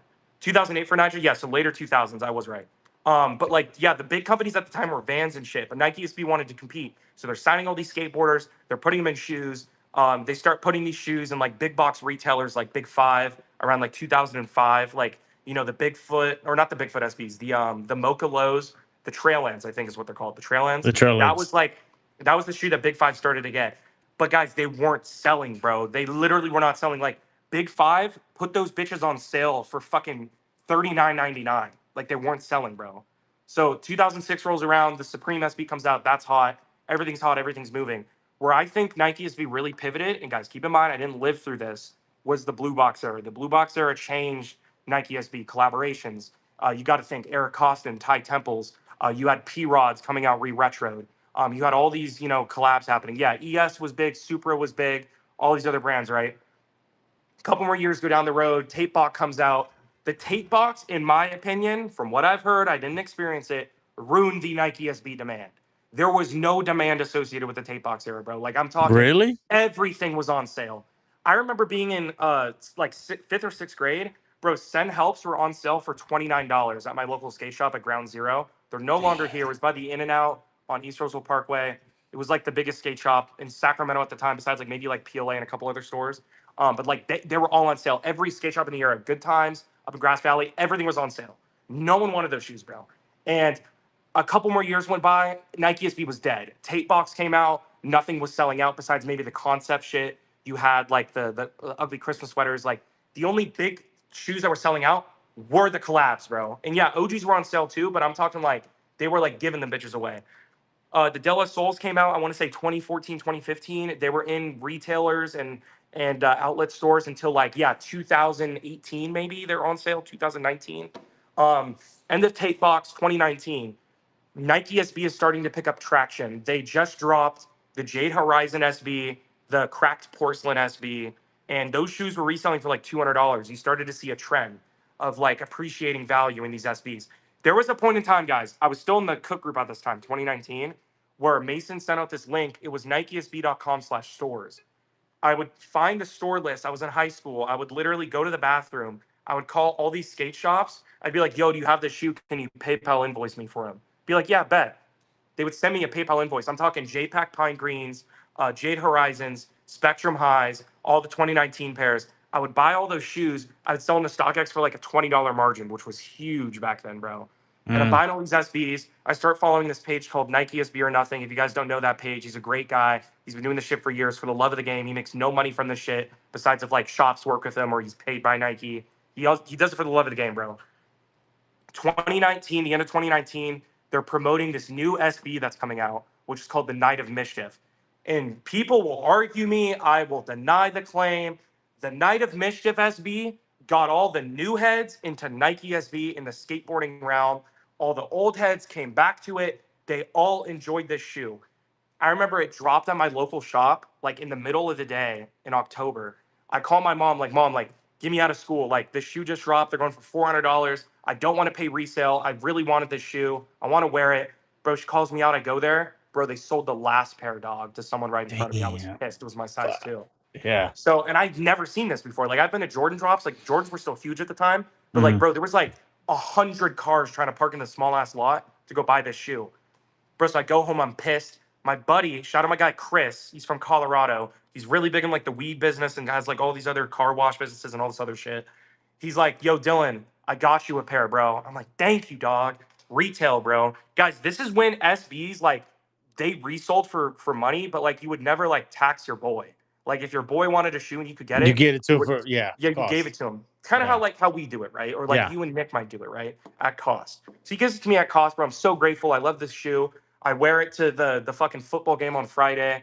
People are like, those shoes are fucking dope, bro. I wanted them so bad. Keep in mind, these were the kids that were bullying me for wearing Jordan 1s in high school because I didn't play basketball or I didn't fit that culture to Oh, wear that shoe. bitch. They were like, Yeah. bro, those shits are hard. And guys, keep in mind, in high school, bro, I was dripped out to the fucking nines in Stone Island, Louis Vuitton, Supreme. Like I was that guy, bro. I was the flyest guy in high Stop school, bro. it. Stop playing And for I'm in real. a very like wealthy, well-off neighborhood, right, and Yeah. community. You would expect those people to be the ones like wearing Louis Vuitton and all these brands, bro. They're not. Like the people in these communities, like they wear like Old Navy shit, bro. They wear Tilly shit. They wear like fucking like J.C. Penney stuff, right? Yeah, like So like, why would you Aeropostale and spend? shit. I mean, why would you spend $1,000 on a Supreme shirt? And I'm like, I didn't buy it because it's expensive. I bought it because I like it, right? Because it's a fucking So vibe. Yeah. So I'm like wearing these shoes. I'm reselling the SBs. I remember the Strangelove SB dog was coming out, and Oh. I've been buying from Cliver and Strangelove since before they had this Nike SB deal. Uh-huh. And I got a personal email invoice for the Strangelove special box for retail. They only Mm. sent it out to about 250 people. They're like number one spenders on the website. Like, guys, I've been buying his decks for years. Like, I'm the biggest fan of Sean Cliver and Brat Red that there is. Okay, like I've been buying his shit just for the love of the game. Sends me an invoice, bro. The shoe was only worth the Strangelove was worth like 350 at the time. And the special box was like 185 with all this shit. So I get it in. Bro, I wear it the next day. The next day was Valentine's Day. Keep in mind, the shoe didn't come out until like a month after Valentine's Day. The Yeah. Strange Love. I wear it to school, bro. Bro, all the Everybody. chicks wanted to know where I got that shoe, dog. They were Shut like, bro, up. you're wearing pink shoes, bro. These shits are hard. I'm like, yeah, shawty, Yo, like and then these and it's clean. that shiny velvet, bro. Yeah, bro. Oh. Dude, I was that guy, bro. So Oh, that boy said I'm pulling them, girl. We going to yeah, lunch. it was Aura chat. It was Aura low key. And keep in mind, this is 2020, bro. Like this is before COVID, like everything closed, like February. Bro, I shit you not. The Travis Scott SBs come out like 3 months later. Mm. Everyone's talking about Nike SBs now. Thank you, Couples Therapy, for the raid. You guys had a great show, by the way. I was in there. Joaquin, you Oh, got a couples raid. therapy, my guy. Yeah. Thank you so much, Papa. So the Travis Scott SB really blew up shoes, but I would say the one shoe that really brought everyone back was in 2006, the Supreme Stars 3 pack, uh, 2010, the Statue of Liberties, all those pairs, Mm. and then probably 2019 is where it really came back to where it was back in the the pre-box days and all that shit And what with the box Night era of was the Mischiefs. 19 in 2019 was teal. teal? Teal and Oh, rainbow that's the split. so Yeah, that's the that was the like when the T Rod had his high top and the Strangelove was coming in European boxes, rainbow, South America rainbow, uh-huh. Northern or North America was like teal. So it was like in that period, right? Uh-huh. The Travis Scotts came out, bro, and the Ben and Jerry's came out within the same 6 months, bro. Those two shoes broke the fucking internet. So I will agree. Some of you guys will be like, those shoes really, flip this shit into what it is today. I would Yeah. agree, but I also disagree. There was other shoes. Like if you were a real sneakerhead, you were into the shoes before those, right? But it was cool. It brought everyone back into it. What the Pauls came out later, the SBs, bro, just took off. It was like the number one shoe behind the Jordan 1 at the time. They were bigger than Dunks at the time, like Dunk Lows and Pandas. But they were all kind of trending the same way. And it's really funny. Out of all shoes that have come out in the last like 7 years, the only shoes that have really retained their value or appreciated, but have still kept their volatility a little bit okay, are SB Dunks. Like that's Yeah, the for shoe. sure. So Because yeah, everything else dropped. Dunks, yeah, because dunks of were course, popping, but they yeah, don't. The Jordan they're done. ones, yeah, everything. They're cooked. Yeah, But yeah, to cooked. answer your question, those are the shoes that I know is a long answer, but those are the shoes that really No, pumped but up the market. and I think that's what's important because I know we talk about it a lot, like like older sneakerheads like me and Bang and Doc and some of us, like if you were a sneakerhead, you were a sneakerhead with Jordans. I got Yeah, into SBs in like 2024. Once I really started to kind of like see, and it wasn't even so much like I saw people running them, but I didn't see nothing like what I see now. yeah, It was just more the stories, the colorways. I was like, "Oh, the right. fat tongue, I don't know." But, when then I put a pair on, I was like it was the stories. Yeah. Once I learned about the community and the culture of SBs, forget it, dude, because Mhm. Jordan doesn't have that. Jordan has a hype, but it Right. doesn't have a culture. Mhm. And I wanted to I think that's where I fell in love with was, like, with the culture, and I remember, like, when I first started running SBs, I didn't know them, so I would have to look it up online, and then I'd write it on a Post-it note, like, To what shoe. remember. Yeah, just to, like, because I Yeah. would pull it, and then I would, like, be looking down, like, pretending to open the shoe, and I'm like, "Oh, yeah, Chad, okay, so this is a Night of Mischief, released in 2016, da, da, da," and then I would run the shoes so that way, because I was like, that was the only way for me to, like, Yeah. learn, because I was buying them and selling them, like, as I'm learning, so but it's one I of mean, those bro, that all of us had to learn about SBs. It's not like we knew what we were doing for like the oh, first two yeah, years, bro. you know? But you But know a lot, dude. Like, yeah. I don't know if you just have one of those photographic memories or you just really took Mhm. the time to learn, like, the shoes to and the history behind it. Yeah. And I know Um, you've seen me at these trade shows, bro. I oh, don't yeah, ever bro. look at my phone, bro. It Never, bro. if I'm on my phone, I'm writing in on a spreadsheet what I just paid for the shoe. But like guys, like I can Like, yo, literally what's look at a this? shoe and tell you what it's worth. Yeah, Oh, and guys, literally. if you haven't seen the video of Joaquin and I on Instagram, please go watch that video. That shit literally had me crying laughing, bro. Yo, I'm bro, just that shit was so I was like literally like, yo, like for a bison? Nah, bro. No. yeah. 500 5 to 560. You could tell it's about to rip. Dude, I Yeah. showed Lulu this morning, bro. She was dying laughing. It was just such a fucking it was such a real moment that I was like, I really thought like I had did good. I was like, fuck, dude, like, yo, I Collar's blown cooked. out. Yo, bro, like everyone in the comments were like, "Damn, yo, all hope is all out the window." Like, oh yeah, no, dude. Like, I don't even. I'm just hoping to break even at this point. Right. Yeah. But yeah, bro, I don't know. SBs are really cool. I feel like we've created a community here where everyone can kind of like appreciate the shoes, and like even if you don't have a massive bankroll to like afford these shoes, there's still really cool dunks that come out every year. Like in my opinion, the best shoe that came out this year is the Note Manchester Brews and Biscuits.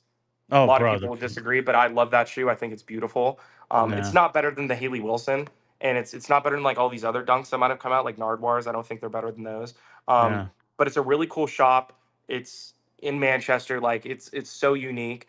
I also really love what David and the whole Blue Tile team did with that Monarch shoe. I think that is going to be the majority of people's number one shoe this year. Between that and the Brick After Brick and maybe the Wolf Gray fours, I mean the Wolf Gray fives.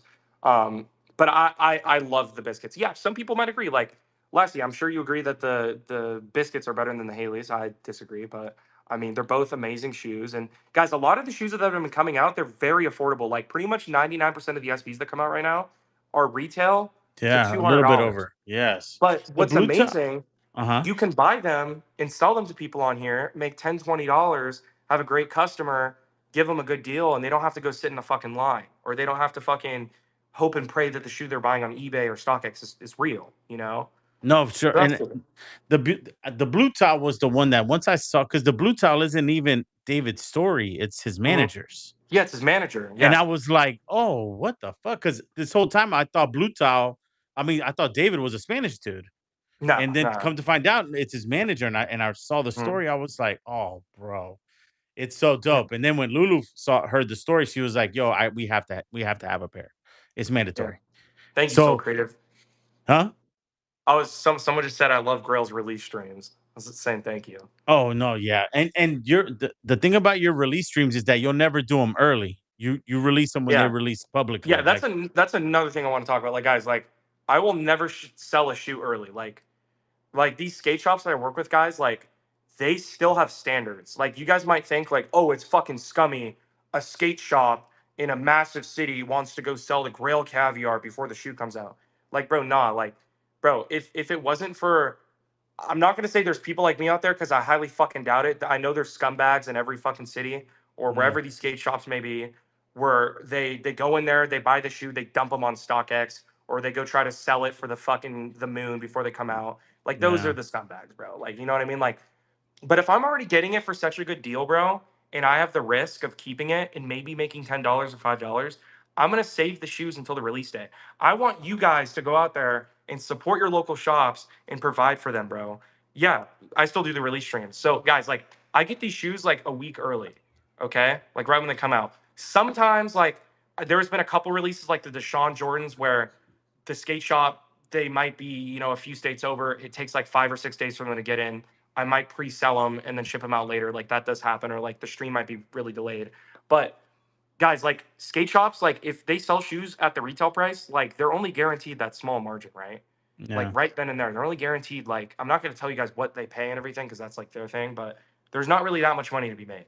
Like it's like if I bought a fucking a Nike SB for 150 bucks and I sold it for a couple bucks over. Like that's literally what they're making. And they can't afford money to do build outs and all that shit unless they're the collaborator, right?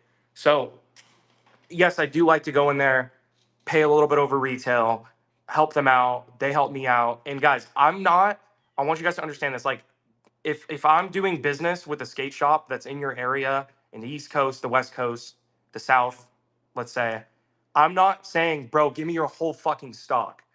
Give me 100 pairs. They don't even get that many guys. Like I'm gonna keep it a buck. Skate shops get like 12 pairs to like maybe 50 pairs. Like unless they're like huge shops like CCS where they have, or Tactics where they have like a global outreach, like they're getting a lot of pairs. A lot of shops don't get that many, bro. I'm taking like 5, 6 pairs from each shop, if Mhm. that, or maybe I'm going to a bigger shop and I'm getting a few more, but I'm paying over retail 99% of the time. And guys, like if I sell a shoe, if like the Nardwar, for example, I paid $180 for the Nardwars, right? I sold the Nardwars on release day for like maybe 210. Like it's not a huge profit margin. But what I like to do is provide to people. You know what I mean? And that's why I do the release streams. Well, and I think that that's probably one of the things that, and you probably see it. It was one of the questions I wanted to ask was, Yeah. you know, I think some streamers get caught. They get caught too much in the return and forgetting that the service that we provide for customers, which is to get the shoe to get them the shoes, Hmm. you know, and but sometimes people are they just there are some streamers that just they want every single dollar, Yeah. and that's where, like proxy bidding and people swiping and running up shoes and everything. And that's kind of the thing that I've always felt with auctioning, like, yo, it's a risk, it's a roll of the dice. Yeah. But in the end of the day, if I could have a customer get a good shoe at a fair price, yo, I might just lock in a new customer. Hmm. He might win on this one, he might win on the next one, and then the next one I might win. You never know. But at the end of the day, I think it is one of those where, do you think that um like at this point people are too scared to take losses on whatnot, especially with like really good shoes? Yeah, and I think that's a really big problem. I mean, like, you guys see it in a really different view right now because there's been a lot of changes on the platform and a lot of things don't work anymore that they might have used to like 2 years ago. But like, guys, like, I'm really big on morals and shit. And I know I seem like a funny guy, loud guy, like I don't give a shit on stream, but I really do behind the scenes. Like every stream that I produce is meticulously thought of. Like I'm like doing certain things, I'm buying certain products, right? I take risks every single day with these streams. Um, the shoes, Josh, are crazy. The shoes that I have aren't shoes that other people want to sell. You know what I mean? Like, and guys, like I could cut corners, I could get on, and I'm not talking shit about any streamer. They know, you guys probably know the people that be selling absolute fucking bullshit on here. If I'm Mm, gonna be in live in the sneakers category, you best believe I'm selling good shoes. I'm not selling beat ass fucking trash that I paid $10 for in store and trying to sell it for $50. If I have beat ass fucking trash, bro, I'm buying that shit to help out the customer in store and I'm donating that shit to a fucking Goodwill or a thrift store, whatever that is, bro. And if yeah. it's like pretty used, like for example, I'll bring out the shoe again.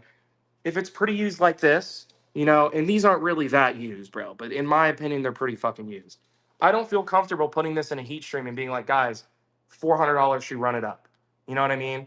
So, but it is a risk. Like when you sell shit shoes like that, and it's also a risk when you sell good shoes. But you gotta do it in the right way, the ethical way. And how I like to do it, if I want to do a heat stream, bro, it's only good shoes. There's no fucking beaters. It's all beautiful pairs of sneakers Mm. and you guys expect quality out of me, and I'm sure you guys expect quality out of Joaquin, Culture Junkie, or Nick, Bang Bang, and all these other cats, Clean Kev especially, and yeah, like we like to provide, but there's also risk, guys. Like this SB event that we just did, bro. Like you guys I don't was even gonna ask want to you know the about amount of that. money. Yeah, go Yeah, ahead. Do you have a how question about the SB event? well, what I really wanted to know was what was your thoughts on the curation, how you picked the streamers, how did you go about like picking how many shoes you wanted to Yeah, do per box era? Like how was the planning for all of that? And then how was the execution? I mean, so I was like getting really like stressed out, um, like over the last couple sneaker cons I've been to about like just like the quality of vendors, the quality of the prices, Mm, everything that's going on. And I'm like, dude, this is just not sustainable anymore. And like, especially if I want to do like events with like a lawn or ant or find curate, top tier Funko, I can't really do these events with them because like they have shops, I have a shop. There's no way for us to like curate a bunch of shoes to do a live. So I'm like, fuck it, bro. I'm gonna go reach out to someone that I trust that could, help me think and like find a way to do an event that's like a couple months down the road, but that's very planned out thoroughly and is profitable for everyone involved. And it's also great for the customer. So I'm mm. like, fuck it, I'm gonna hit up Kev, bro. And guys, I've known Kev for a very long time. Like, it's not like Kev and I met each other this year. Like, Kev's been watching me since I didn't have shit on here. I've been watching Kev since that dude was fucking selling $20 Jordans. Okay, like, and out of everyone on this platform, I'm the most proud of what Kev has created with his brand and the people that he puts on and the people that he supports and the way that he carries himself on here. He's a great fucking guy, guys. And I hit up Kev. I'm like, Kev, like, bro, I'm coming back from this fucking sneaker con. It was absolute bullshit. I barely bought any shoes. But what I noticed is a lot of people at this event, like, they come up to me, they ask for maybe a picture, but they're also like, yo, Dylan, can you find this shoe for me?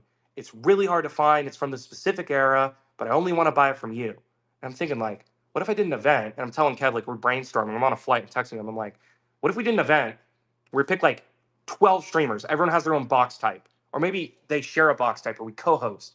And I'm like, nah, it's not gonna work. Kez's like, yeah, it's not gonna work. And I'm like, fuck it. I wrote out this big document and I'm like, Kev, this is what we should do. Pre-box era all the way up to sale box. He's like, what about purple box and orange label? Like those are special boxes. Like those aren't actual releases, right? Those are like GRs or they're like, they put them in the wrong box or it's not a collab, Yeah. so it's in that box. So I'm like, okay, so what if we do like a wild card? So like we do one stream where it's like 20 pairs of special box. We do another stream, it's like 20 pairs of orange label, blah, blah, blah. And I'm thinking, like, dude, we couldn't cram this into a fucking day. Like, this is gonna be so difficult. And like organizing this shit with like other new streamers, it's not gonna work. Like these people, I'm sure they're capable of doing a stream like this and pulling it off. The people are gonna get pissed. The customer's gonna be confused. There's too many Yeah. things going around. So For I'm like, sure. fuck, this is what we're gonna do.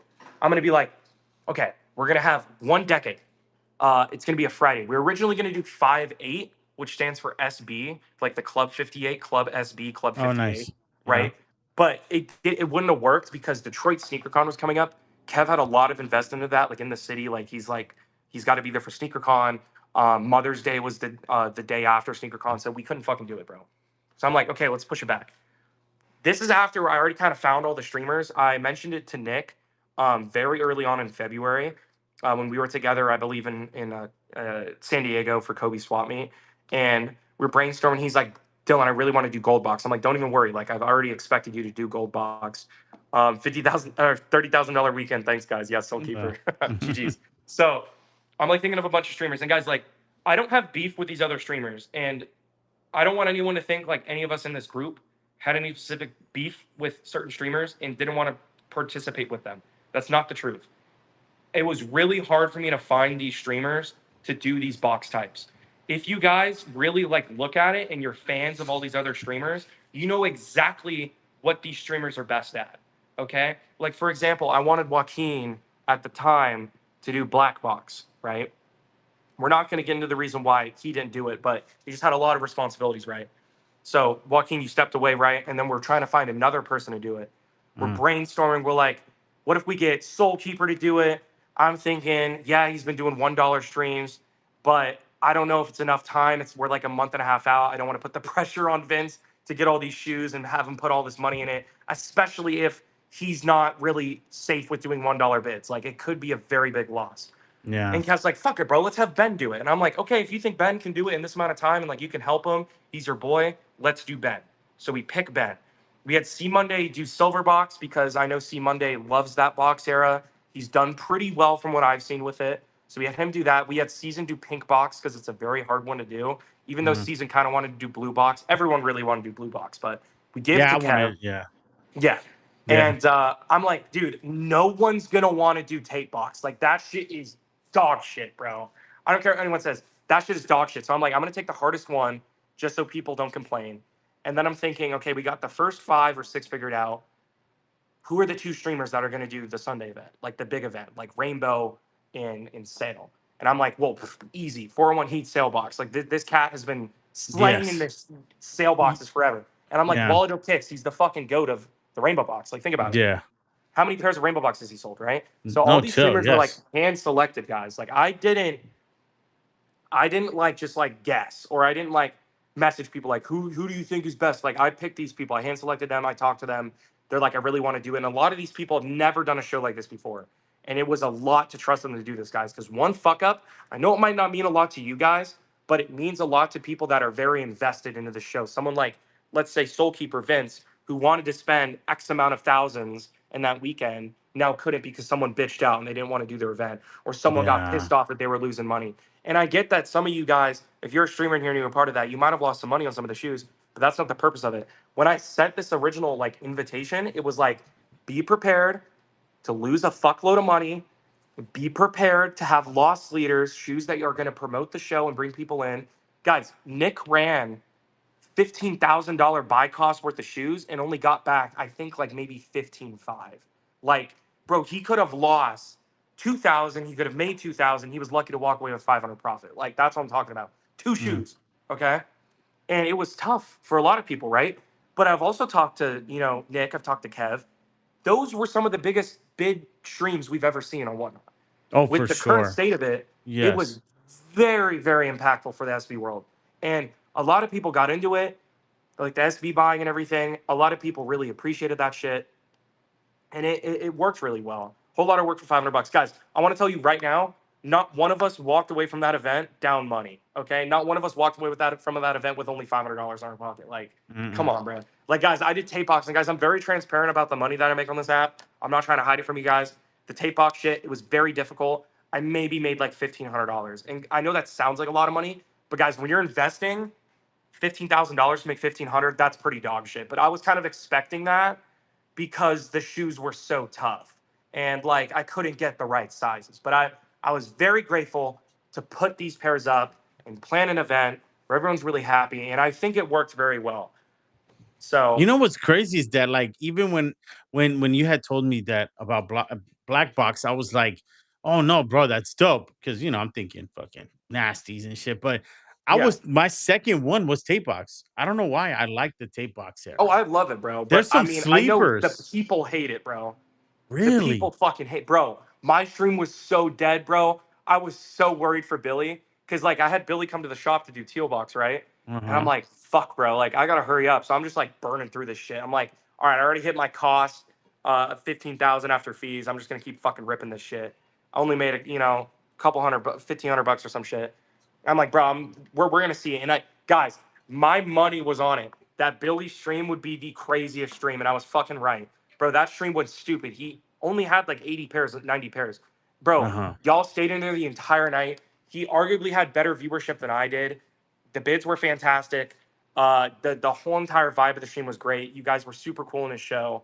And I was very grateful for the turnout on Saturday, also on Friday. I think Friday was amazing. Sunday went great too. Kev, he got invited to the fucking Pistons game or whatever. And Did I he had to really? step in. Yeah, I had to step in to do purple boxes for an hour. I'm like, yeah, fuck it, bro. I'll just pull some shit out. Bro, the damn Yeah. near the purple box stream, I made 3 times the amount of the money I did on the tape box stream. But I didn't Really? care about it, bro. Like it wasn't Yeah, about the yeah, money, yeah. bro. Like it was such a vibe to like see these other streamers shine that have never had the opportunity to do an event like this. Like guys, like if you're just going live on here and you're doing $1 streams, there's no real promo about it. You just go live.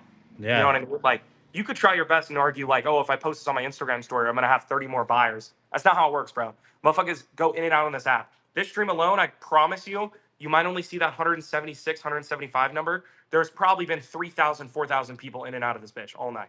Like that's how Whatnot works. So Yeah, you have like to they're just in capture and that out. audience. Yeah, Well, I know Nick. I mean, for him, that's why Nick like he went ballsy with the what the yeah, dunk and the Voorhees low, but he knew that he was like, man, this is the one opportunity where I'm gonna have a lot of eyes on me. I'm gonna have a great era.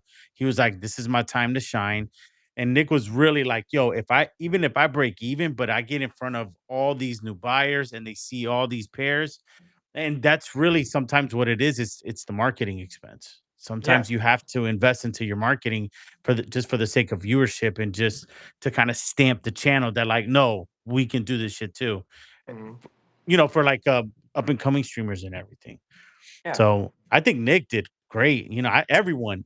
I know Kev's show was fucking bananas. Like it was just one of those events, man, that I hate that I missed, but I just looking at it from a spectator's perspective, dude, it was phenomenal. Like yeah, it was everyone did great, great. dude. Yeah, bro. And I'm very proud of everyone that was a part of it. And I'm really grateful for all of you guys. Like I'm sure like 90% of this show knows what we're talking about and bought something.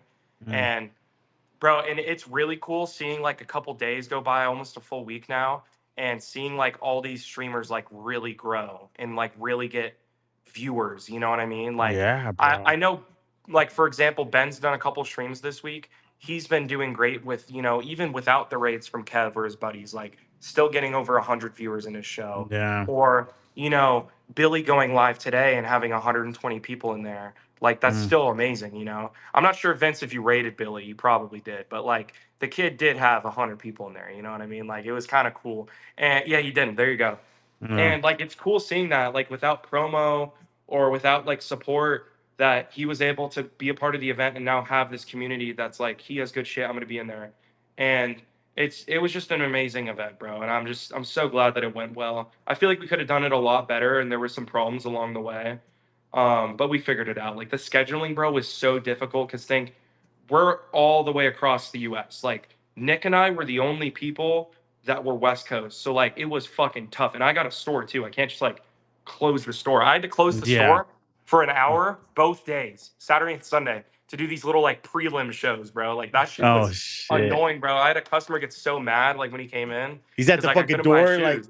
yeah, bro. Yeah. So, So, but are you it gonna was do it great, man. next year? Are you gonna do it next year? I don't want to say anything yet, but like guys, like from a marketing perspective and someone that's been on Whatnot for a very long time, you can't do that thing again. And if you do it again, it has to be a lot better. And I don't know how we're gonna make it a lot better. And Nick texted me a couple days after the event. He's like, "Bro, give me a box era. I'm ready to do that shit next month, bro. Let's fucking do Yeah. it." And I'm like, "Of course you do, bro. Like everyone wants to make more money, right?" But it's just not possible. It's just not like guys, money's not infinite. I know a lot of you guys like I'm sure a lot of you guys are very well off, but like even if you make a lot of money, bro, y'all's pockets are fucking hurting after that show, right? Like I felt it Yeah. on my next show a couple days later. Like the bids were fucking garbage. Yeah. So like you can't replicate that. You can't do it in the same period. Sometimes, like this is why I don't go live every day. Sometimes you need a break so that hype can kind of build back up and that demand Mm. kind of like artificially becomes itself. So, I mean, next year maybe we might do it. I know it's going to be the 25th anniversary of Nike SB, so if we do it, it's going to be a lot different and a lot more scheduled. And you know, Nick and I are talking, Kevin and I are talking, Season and I are talking. Um, it's going to be a lot bigger than what it was this year. It's not even going to be close to what you guys saw. It's going to be a lot better if we do it. I'm going to say for right now, it's going to be special guests. It's going to be like major celebrities. It's going Oh to be cool, shit. guys. Like we're going to go Okay. fucking hard. And that's all with due time, guys. And it's going to cost a lot of money to do it. And chat, like y'all might think we make a lot of money on these streams, bro. We're probably going to lose money on that event. So it's gonna be cool, bro. Josh, yes, you can be a special guest. Now, But do you think that more pairs per era is better, or would you say like, yo, everyone's gonna run 50 pairs of this box era, and but you so just gotta make sure that they're if I had to bangers. redo it, Yeah. I think what I would do is go in the chronological order that the shoes came out. Oh, And I would have people pause for a second, explain the shoe, then sell the shoe. Instead of just running and like sporadically and picking out which no. ones that might do better. Because what that causes is like for the first 20 to 30 minutes, for the most part, depending on the era, a lot of like normal people that don't want to spend $1,000 on a shoe are kind of cut out and they get bored. And I kind of noticed that, like the bids, no disrespect to the wealthy folks on this app, and a lot of you No. guys are in here, but you guys kind of overshadowed everyone else. But it's not your fault. It was the streamer's fault, right? Putting up too many expensive shoes in one sitting where everyone else kind of felt left out. And then when those cheaper shoes were ran, people were kind of already tired of it. So instead, to fix that, but not like tell people to run like your cheaper shit first, go in a chronological order because it's not like a shoe is like 5,000 and then 5,000 or 10,000 again. It's gonna be like 3,000, $100, $200, $500, and it's gonna be more, you know, Oh, but you're saying available to everyone. even like, let's just say if it's even a gold box era, Mhm. like you're gonna go in chronological order in that era. Yeah, Oh, so like if this one released in June, then this one released in July. sure. So it's almost like recreating the release from, Mhm. oh damn, that's actually Yeah, because even when I stream, dude, I mean I love heaters, bro, but I just know that there are people that just need their $120 shoes, man, that they need their yeah, 2 and 220. And I'm okay with that, bro. And that people still think that like, yo, do you clean the like they always ask me, like, do you clean the cheaper shoes? Like, yes, I'm mhm. clean every single fucking shoe. Like Yeah, if because you got to provide. Because just like I mandatory. said when I first got on Whatnot, I bought that $60 shoe. Yeah. Like that is the entry point for a lot of people. Rich, medium wealth, Yeah. paycheck to paycheck. Like a lot of people don't want to spend more than $100 in one sitting on anything for the most part. So you Yeah. got to really focus on that entry level shit, bro. Like that's why, like, you guys might think of me like the SB god, okay, and I really appreciate it. But like, if I'm being honest, bro, there's plenty of other streamers that do another use of overshadow me, with What do you more mean? expensive shoes and like selling like Heinekens or selling fucking, special box Red Lobsters. Like some of these streamers, like that's what they want to provide. Like Alon, for example, or Kev, they want to Yeah. provide these crazy fucking shoes. But for me, I feel like for my business model, it's a lot better to hand select the cheaper pairs and provide a more wide range of availability rather than just selling a few shoes to the same people, because that does cause an issue. And I've noticed that it caused an issue in my streams. In Caesar's Mm. stream, that motherfucker can run a $10,000 shoe and then runs a bunch of $500 shoes and everyone's hyped. If I try to do that, bro, I'm losing a shitload of money, or everyone's like, bro, run something cheaper. Like it just depends on like the history that you've kind of accrued on the platform and your Yeah. audience. Like they know what to expect of you. So like over the years, I've kind of like retransitioned my auction shoes to like $100 to $1,000, like within that range, and it does very well for me.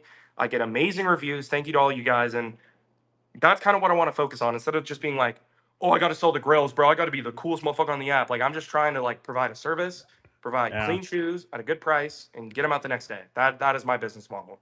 And I think that I think it's the one that works, and it's longevity because you want. I'm like you. I like coming on once a week. Mhm. Like I like to be able to just kind of like, yo, I'm picking up. I have Mhm. time to kind of prep, but I want it to be almost. You know, I got the idea from like um Leonardo DiCaprio and fucking Denzel Washington, because these guys, like, they don't over dilute themselves. Yeah, Like they make sure that when they show up, like it's an event. We're here, we're gonna run, we're gonna do something, and then yo, I'll see you in a few days. And we got the water and everything. dude, I was So yapping too much, bro. I was yap maxing. yeah, yeah. But I think it is one of those that like I prefer, me personally, for my model.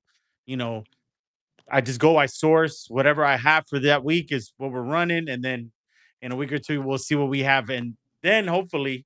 But now that I kind of know what people are looking for, like people stay away from the smaller sizes, man. So I might get a point to get the two Ys and the Yeah, 1.5s, because there are people that want to shop for their kids. So I try to keep it in a nice range like you do. Um, but if you had to give any advice to an up and coming streamer that's new to the game, um, because would you say that more people are jumping into sneakers for the hype and for the potential ROI, or for the love of the culture, for the love of the game? hmm. I would say if you're getting into it because of the hype, you know absolutely nothing about the current sneaker market. Yeah. Number two, if you're getting into it because of the profitability, you know nothing about the sneaker market. Yeah. Okay. What I mean about that, this is the hardest business as of right now to be profitable in and to scale up in. Mm, Like, guys, like, you don't see me driving a fucking Ferrari. You don't see me, buying a fucking brand new house. Okay. This is a fucking grind. It sucks. Do you make a lot of money sometimes? Yes. Do things cost a lot of money? Yes. Bro, this building I'm in, 5,000 a month. Okay. That doesn't even include operations. That just includes rent, all these other things. I have my brother on payroll. I have all these other expenses. I have credit cards. I have travel expenses. Like, I need to make, just so you guys know, anywhere in the ballpark of $20,000 to $50,000 every single month before I take a paycheck or before the company has any retained earnings. mm, That's the reality of it. However, can you create an account just as like a normal Joe, as like a hobby, and have a good time? Yes. And that's what you should be doing. That is the business message that Whatnot wants to put out into the world. That it is a buy, sell, trade, or not a buy, sell, trade, a buy, live, sell, whatever fuck their promo thing is. I don't know, bro. mhm. And The idea is you buy on Whatnot, you sell on Whatnot. It's a community. It's for businesses. It's for normal folks. It's for corporations. It's a place where everyone can kind of partake in this community. So that, in my opinion, is the reason why you should make a Whatnot account. If you're trying to do this shit for money, you guys have to study this shit, bro. Like Yeah. you, the best advice I could give you is lose fucking money. That is like the number one advice I have. Lose money, watch other streamers, how they make money, and exactly, Adam. Go buy a shoe at a sneaker con, sell it on Whatnot, see how much fucking money you lose, and then take that data, go try it again. If you pay less on the same shoe in the same condition, in the same size, and you sell it for even less, it still doesn't make sense. The learning curve on Whatnot is one, your audience, two, your products, three, how you carry yourself, four, how you deliver that product. Yeah. Okay. So there's a lot of things that are involved with that. Sourcing, time, money invested, storage, like all these things matter. The video quality, the participation of your chat, how you promote your show, like all these things are so hard to do, bro. And yes, sold by Thornton. I agree, but a lot of like the newer streamers don't even have to worry about customer service. Like for me, I've had the customer service feature on my account for like almost 2 years. It fucking sucks. People can lie. People can commit return fraud. It's a pain in the fucking ass. I've had people send back fake shoes. I've had people send back used shoes after they were sold as brand new. I've had people claimed I sell fake products. I provide information to Whatnot. It takes days for them to, investigate this shit. Like reselling is tough, especially on here. It's tough. But if you're doing it the right way, you're taking care of your business, you're providing to your customers, that can go a really long way too. But Whatnot, your word is bond. Just how you are on live stream, you have to give that same product to the customer after the show ends. So that Yeah. means your packaging has to be A1. You got to be on time. If you want to communicate with your buyers, you can do that. I don't do that shit. It would take way too much fucking time. But when I did start out, I would write thank you notes to everyone. That can go a long way too. But my number one piece of advice would be trial and error. And that does cost money. You're going to lose more money trying than you will make in the long run. Yeah. But after a couple months of getting the hang of it, you'll start to see the change in your bids, and hopefully you become profitable. But this is a losing game when you start out. I will just say that, especially in shoes. I mean, I know I lost for like 18 months, and it was crazy, bro, because I had just opened up the new barbershop. I had got Hmm. into all that. Yeah, dude, and then I fell off with my ex-partners, and then that shit threw me Yep. into a fucking wrench, and I was like, "Yo, dude." But Hmm. I knew that I was like, "This is the future. This can work." And I remember, yo, and that was before I had instant payout. So I would have an entire show in transit and then me buying another show like at the time for the next week. And I was like, yo, dude, Yeah. I mean, Lulu would tell me, she was like, yo, you're flirting, you're toting the line. Like the the light bill is due on Thursday. I was like, yo, I know, but trust me, it already says it's gonna be delivered by Wednesday. So you know what I'm saying? We're good. But I knew that a lot of it was just losing money, building the clientele, but also building like your brands. What does your Absolutely. brand stand for? What is that? What are those fucking boundaries that like, no, dude, this is what we're gonna build off of. And a lot of people are like, no, dude, like I'm losing money, and then they leave. Hmm. It's almost like they can't stomach the L's. And I was like, bro, then this might not be for you. You Yeah, could you personal you shop kind it of all just got to day. be unfazed. Like, bro, Yeah, like bro. guys, like when I say the term drop in the bucket, I dead ass mean that. Like, chat, I sell so many fucking shoes. If I were to do a live stream like I did like last week, like the warehouse liquidation and lose $6,000, it's not gonna affect my livelihood at all. But it Mm. will affect you if you get on this platform to try to make money and you have responsibilities like Joaquin said, a family, bills, uh, you know, I have people another that you gotta take business. care Yeah. of, a business, employees, Yeah. payroll. Like, guys, those are the risks you do not want to be taking. Okay. Like walk within the line, do what you can with the resources that you do have. A risk that you should be taking is trial and error. Okay, like a Yeah. couple $100. Okay, I'm not saying go fucking, pull equity out of your home, go borrow money. Don't do that, bro. Don't borrow Yeah. money. Don't ask for favors. Just try your business. Like that. That is what I gotta say, dude. Let's see what someone said. That's exactly where maybe 34 makes a huge drop. Bet. Hold on. Someone asked a question earlier. I don't know where it went. Dude on the bottom, Loki handsome. I don't know where the fucking question went, but it was a question about something.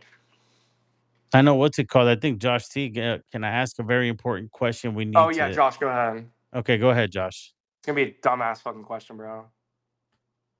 I know Josh always. If you would be up any streamer, what would it? If you were to beat up any streamer, why would it be sneaker season? Because he has a fucking perm, bro. He looks like one of those bobbleheads, bro. I don't know, bro. I don't know, bro. I'll be on tomorrow night, guys. Sorry, I don't want to Mm. make it about the show for tomorrow, but I know what's it called. So, like, just so we could get, I got my 21 questions that I always end the show Let's do it. with. Let's do it. Go. All right, Go. let's go. Go, Most Uncle. underrated SB. Oh my god, bro. Why are they hard questions, Uncle? Well, let me look at the wall. Most underrated SB? Yeah, Underrated in regards of hype, what I believe, or like what? money? Um, I would say hype, not dollar amount. Like a If shoe that looks great if that if should if we're have. going if we're going off hype, I would say the Haley Wilson all day. Like in the Oh last 5 years, shit. in my personal opinion, that she's beautiful. Do I like Haley Wilson as a skateboarder? Yeah, maybe. She's not my favorite skateboarder. Yeah, but the She's shoe the goat. itself is Yeah, the shoe underrated. itself is beautiful. That shoe is impeccable. Yeah. The Okay. outsole I don't really care for, but it's great. It is a beautiful shoe. Mhm. You can't fake it. Favorite SB. Strange love. Next question. Favorite streamer. Oh my god. Who's my favorite whatnot streamer? Yeah. And why? Uh a lot. Dude, this is a hard question because I don't want to piss people off. This is a hard And it's not, question. because I think it's really more about like what is it that you find entertaining? Like I Mhm. know it's like Okay. next. Go ahead. The best streamer, and Ant would probably agree with me if you guys were on the app in 2024 or 2023. The best streamer that popped out of fucking nowhere is dude, I need to pick between the two. I don't want to fuck this up. Or just Okay, I have an answer. put both of them as a tie. No, no, no, no, no. No. No, no, no. Because it's gonna cause problems. The best streamer in those 2 years by far was AO Figs. This motherfucker got on the app and just randomly exploded. Like, guys, this motherfucker would go live in the Olive Garden parking lot after dinner because he loved Whatnot so much and would give away a Yeezy slide and have 800 viewers in that bitch. This is Shut the like fuck up. this is like when Blazendary was the number one sneaker category streamer and getting like Mhm. 600 viewers on like a massive stream. This cat would go live, instant 600 viewers, bro. Like, bro, nah, bro. If we're really Killing it. talking numbers, like he had Clean Kev beat, he had me beat, he had Season beat, he had Blazendary beat back then. Like he was top of the game. Well, I'm And saying like entertainment, like a entertainment, streamer. yes, that's the reason why. That's the reason, bro. He Okay. would start his stream and he would give away a fucking pizza dog. He would give away a pizza. He would deliver a pizza to someone's house, bro. He would have the Shut mods up. get their address, call Oh, fucking Pizza Hut or Domino's, wherever they were, and order them a pizza. Like that was the vibe. And then like he would run shoes and shit. He would like hose people. Like, bro, that that's shit was so entertaining, crazy. bro. And like And we were it's all so like OD interactive. jealous. We were all Really? jealous of this dude. Bro, So Fig's he a just cool came with a ass whole cat. nother vibe. Yeah, and like what his main focus back then wasn't making a fuckload of money. Like he Yeah. was making the money through the tips because he was so entertaining. Where like he didn't have to sell 100 shoes. You know what I mean? And Yeah. now I feel like he's really focusing on selling, and that's what's really cool about some of these cats. Like I personally believe I peaked on Whatnot in like 2023, right? Mm, But I'm much more, proud of myself and happy about my community now as opposed to yeah. back then because back then it was just about me. It wasn't about you guys. It wasn't about providing shoes. Yeah. I was just being a fucking clown and I was getting paid for it. Like I was like a Twitch streamer. You know what I mean? Yeah. But now I really care about the shoes and everything. But right now, my favorite streamer that I really, really want to come back to the app is in between Big Feet Heat AZ. That motherfucker had the most entertaining stream, like the start of Whatnot, or Uh-huh. Long Lost Kicks, because that's my buddy. You know what I mean? Okay. All right. But like, yeah. It's fair though. You know what I'm Mhm. saying? And you can't get mad at a personal question. You know? Exactly, exactly. Yeah. So most annoying thing streamers do on the app. Chad, this is a $7,000 shoe. Please run this bitch up to $7,000. Next question. First class or economy?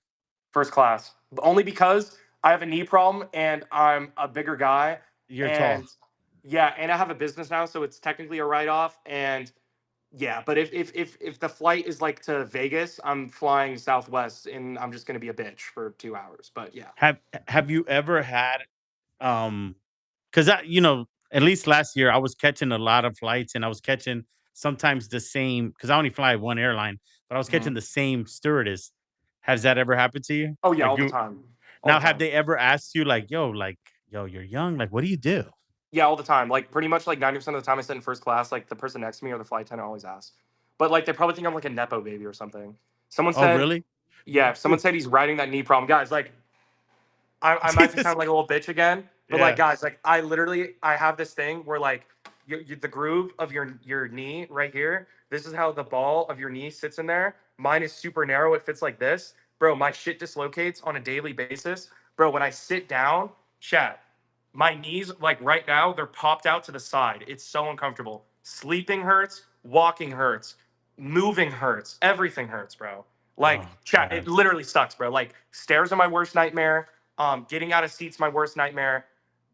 Also another thing about flying, I've never gone to the bathroom on a plane. I've probably been on a Really? thousand flights because, bro, if I try to get up, if my knee dislocates Eh. and I fall on a fucking grandma, I'm cooked.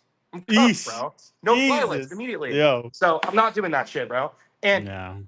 I also don't wear shorts on flights because one time there was this like elderly woman that was like, "Ew, I can see your knee popping out of your fucking leg. I'm not Shut trying the to look at fuck that." up. Yeah, and I asked Oh. the flight attendant, like, "Is this like?" She's like, "I can't do anything." So yeah, never fucking flying. Yeah, I'm not gonna say the airline because it's No, not that say that deep. shit. Say that shit. Fuck them. Southwest, but I still love Uh, Southwest. But like then again, bro, like people can have their opinion. I'm not going to be an asshole to a stranger, and I'm also not going to be an asshole on a flight. The one place where you shouldn't act like a clown is in a plane or at the airport where the plane left. Okay, don't do that shit, bro. You don't want to be on a body cam video on the internet. I'll say that right now. I have friends that have been in body cam footages. yeah. You never want that shit. Okay, it's on the internet forever. Next question. Okay. Next I question. was almost gonna tell you the fucking story that I had with Lulu on the airplane, which was probably the No, go ahead. I fucking actually want to hear the shit. okay. I'm So locked in.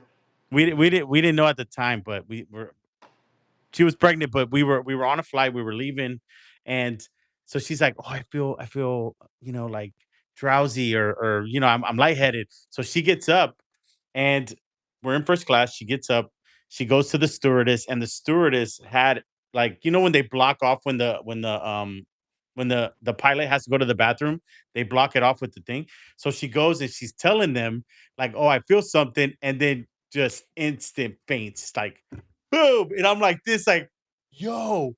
So fucking the stewardess over the thing tried to catch her, and then this guy that like runs up from behind and is like, "Yo, I'm a doctor. Like let's do it.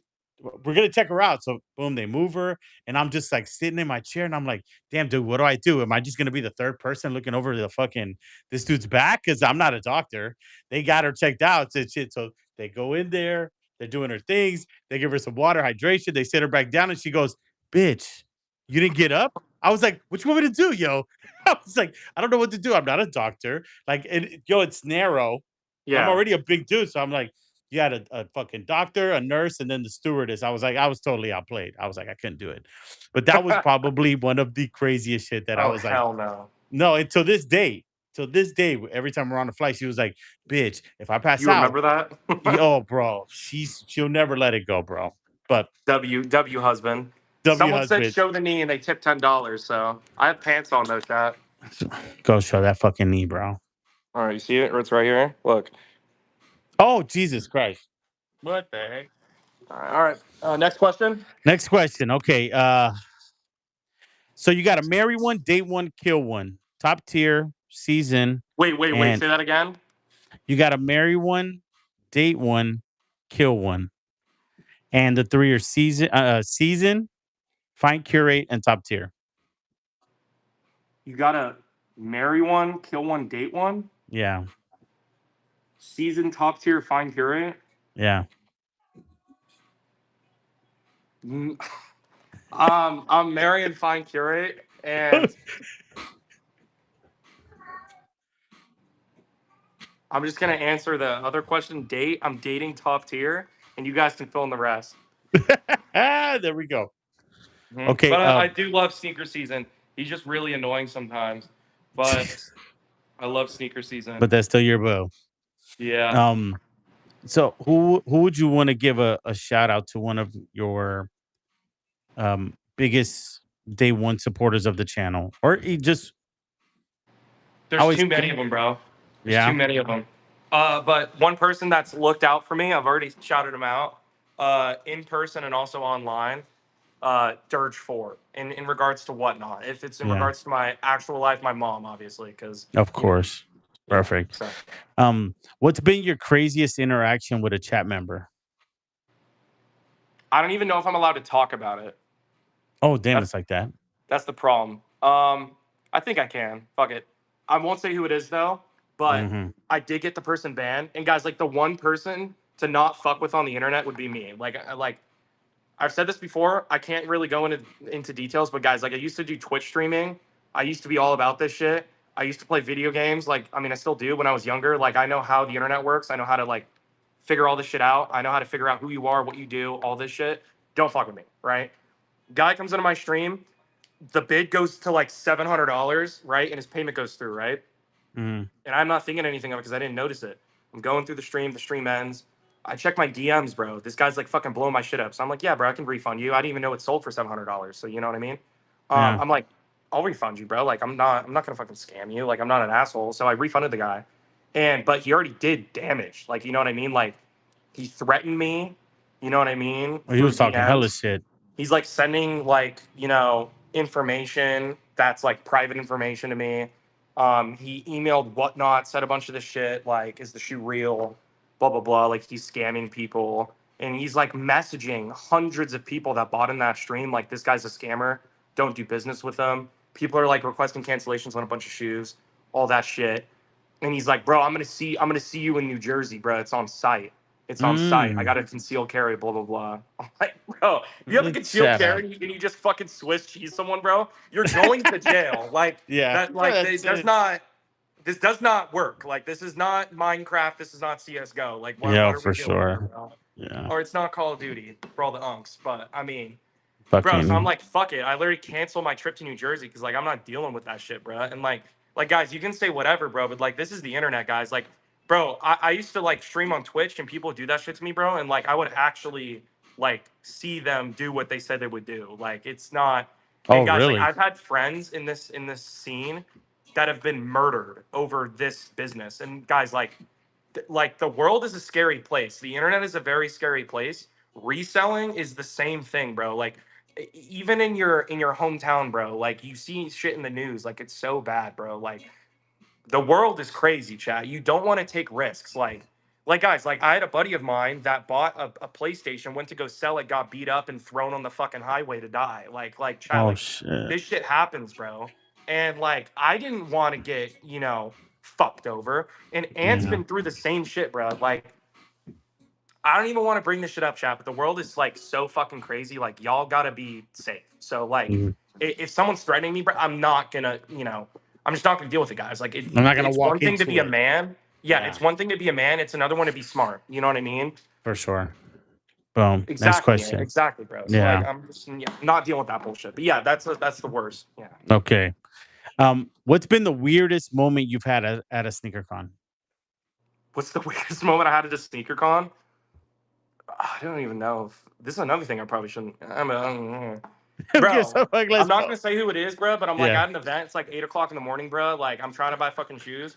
This guy taps me on the shoulder. He's like, "Yo, my boy wants to say something to you." This guy gets like in my face like this, like, "Bro, you sold me a shoe. It was beat as fuck. Like, we got a problem. Like, let's step outside." Oh, get the fuck out of I'm here. like, "Bro, you're not doing this shit right now, bro. Like, you're not doing this shit right now, bro. Like, you go through fucking whatnot. Go get your refund." I mean, Yeah. this is like very recent, so if he did go through whatnot, I would have to refund him anyways. He's like, "Nah, bro, it's bigger than that." And I'm like, "Bro, what you think is bigger than that is buying a shoe for it was like 200. It was a $200 shoe, bro. You bought a Yeah. $200 shoe.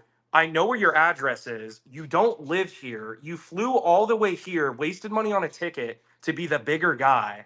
Come to this event, press me in person over a $200 shoe, bruh. The fuck? So I'm like, where's the shoe? He's like, I actually got it at my booth, bruh.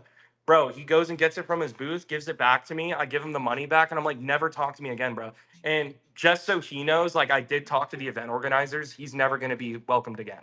And Oh I'm not going to say Jesus. what event it was, but at Yeah. those, he's never going to be welcome again. Like, guys, life is bigger than shoes, bro. Like, guys, like, if y'all have a problem, bro, it is not that deep, bro. This is not street politics, bro. You do not need to take your personal matter into fucking what you're doing online. And it's Yeah, not like he for was a sure. personal buyer; he was a reseller, bro. It's supposed to be fun. Like, yeah, Adam, like, shit ain't like, bro. Like, do Like, me a who are you favor. trying to be, dude? Yeah, chill. Yeah. Okay. What was? Okay, you're the size of a nickel and placed in a blender. How do you get yourself out? What? Say it again. You're What the punk shit size is of. this, bro? Holy fuck, bro. What? Say it I, again. I'm gonna say it one more time, and if you can't answer, this was supposed to be one of those. You're the size of a nickel and you're placed in a blender. How do you get yourself out?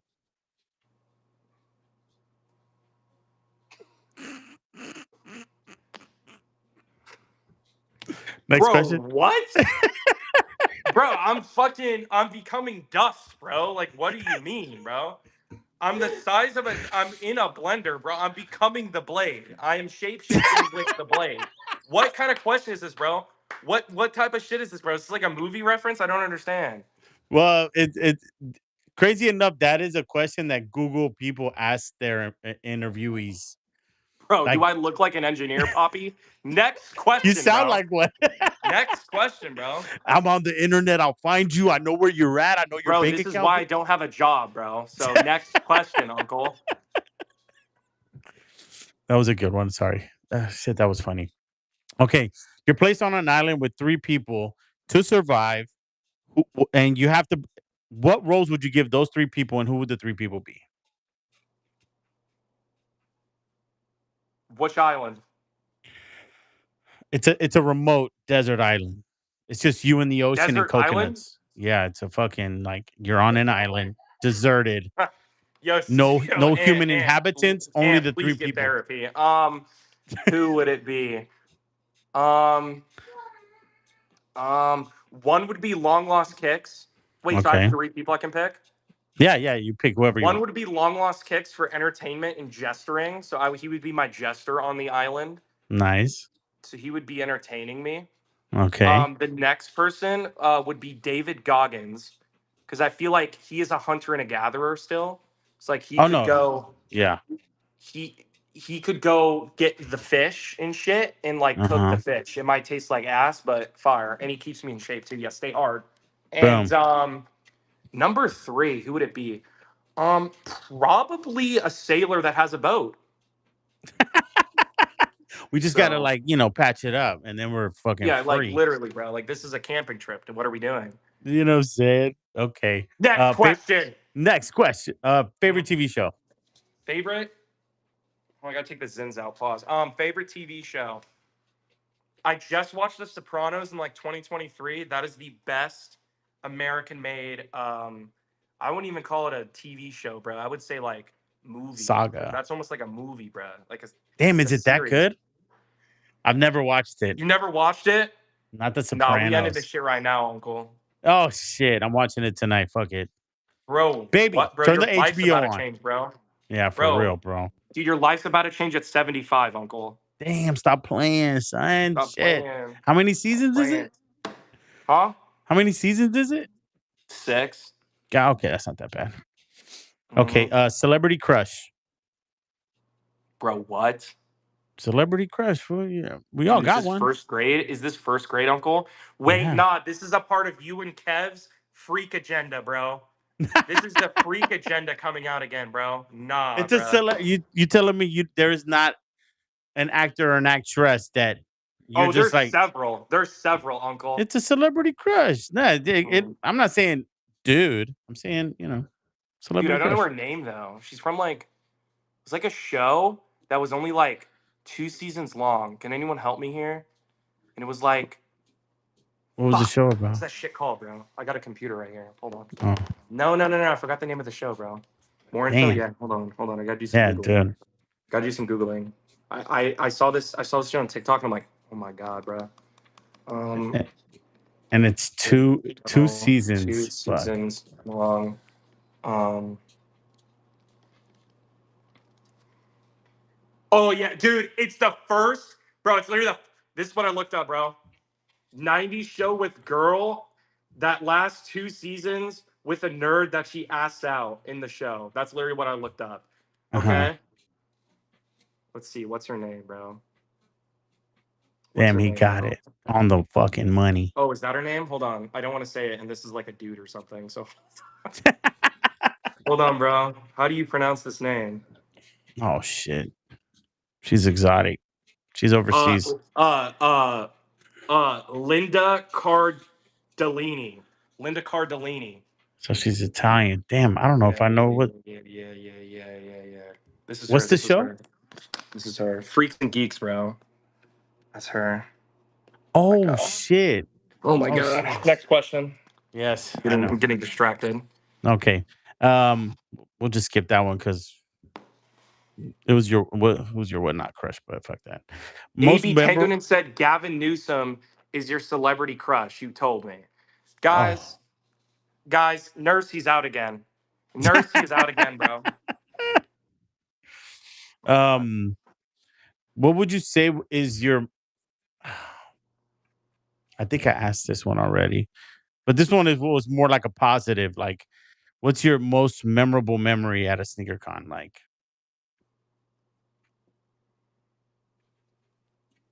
Like not a negative where someone tried to like, press you.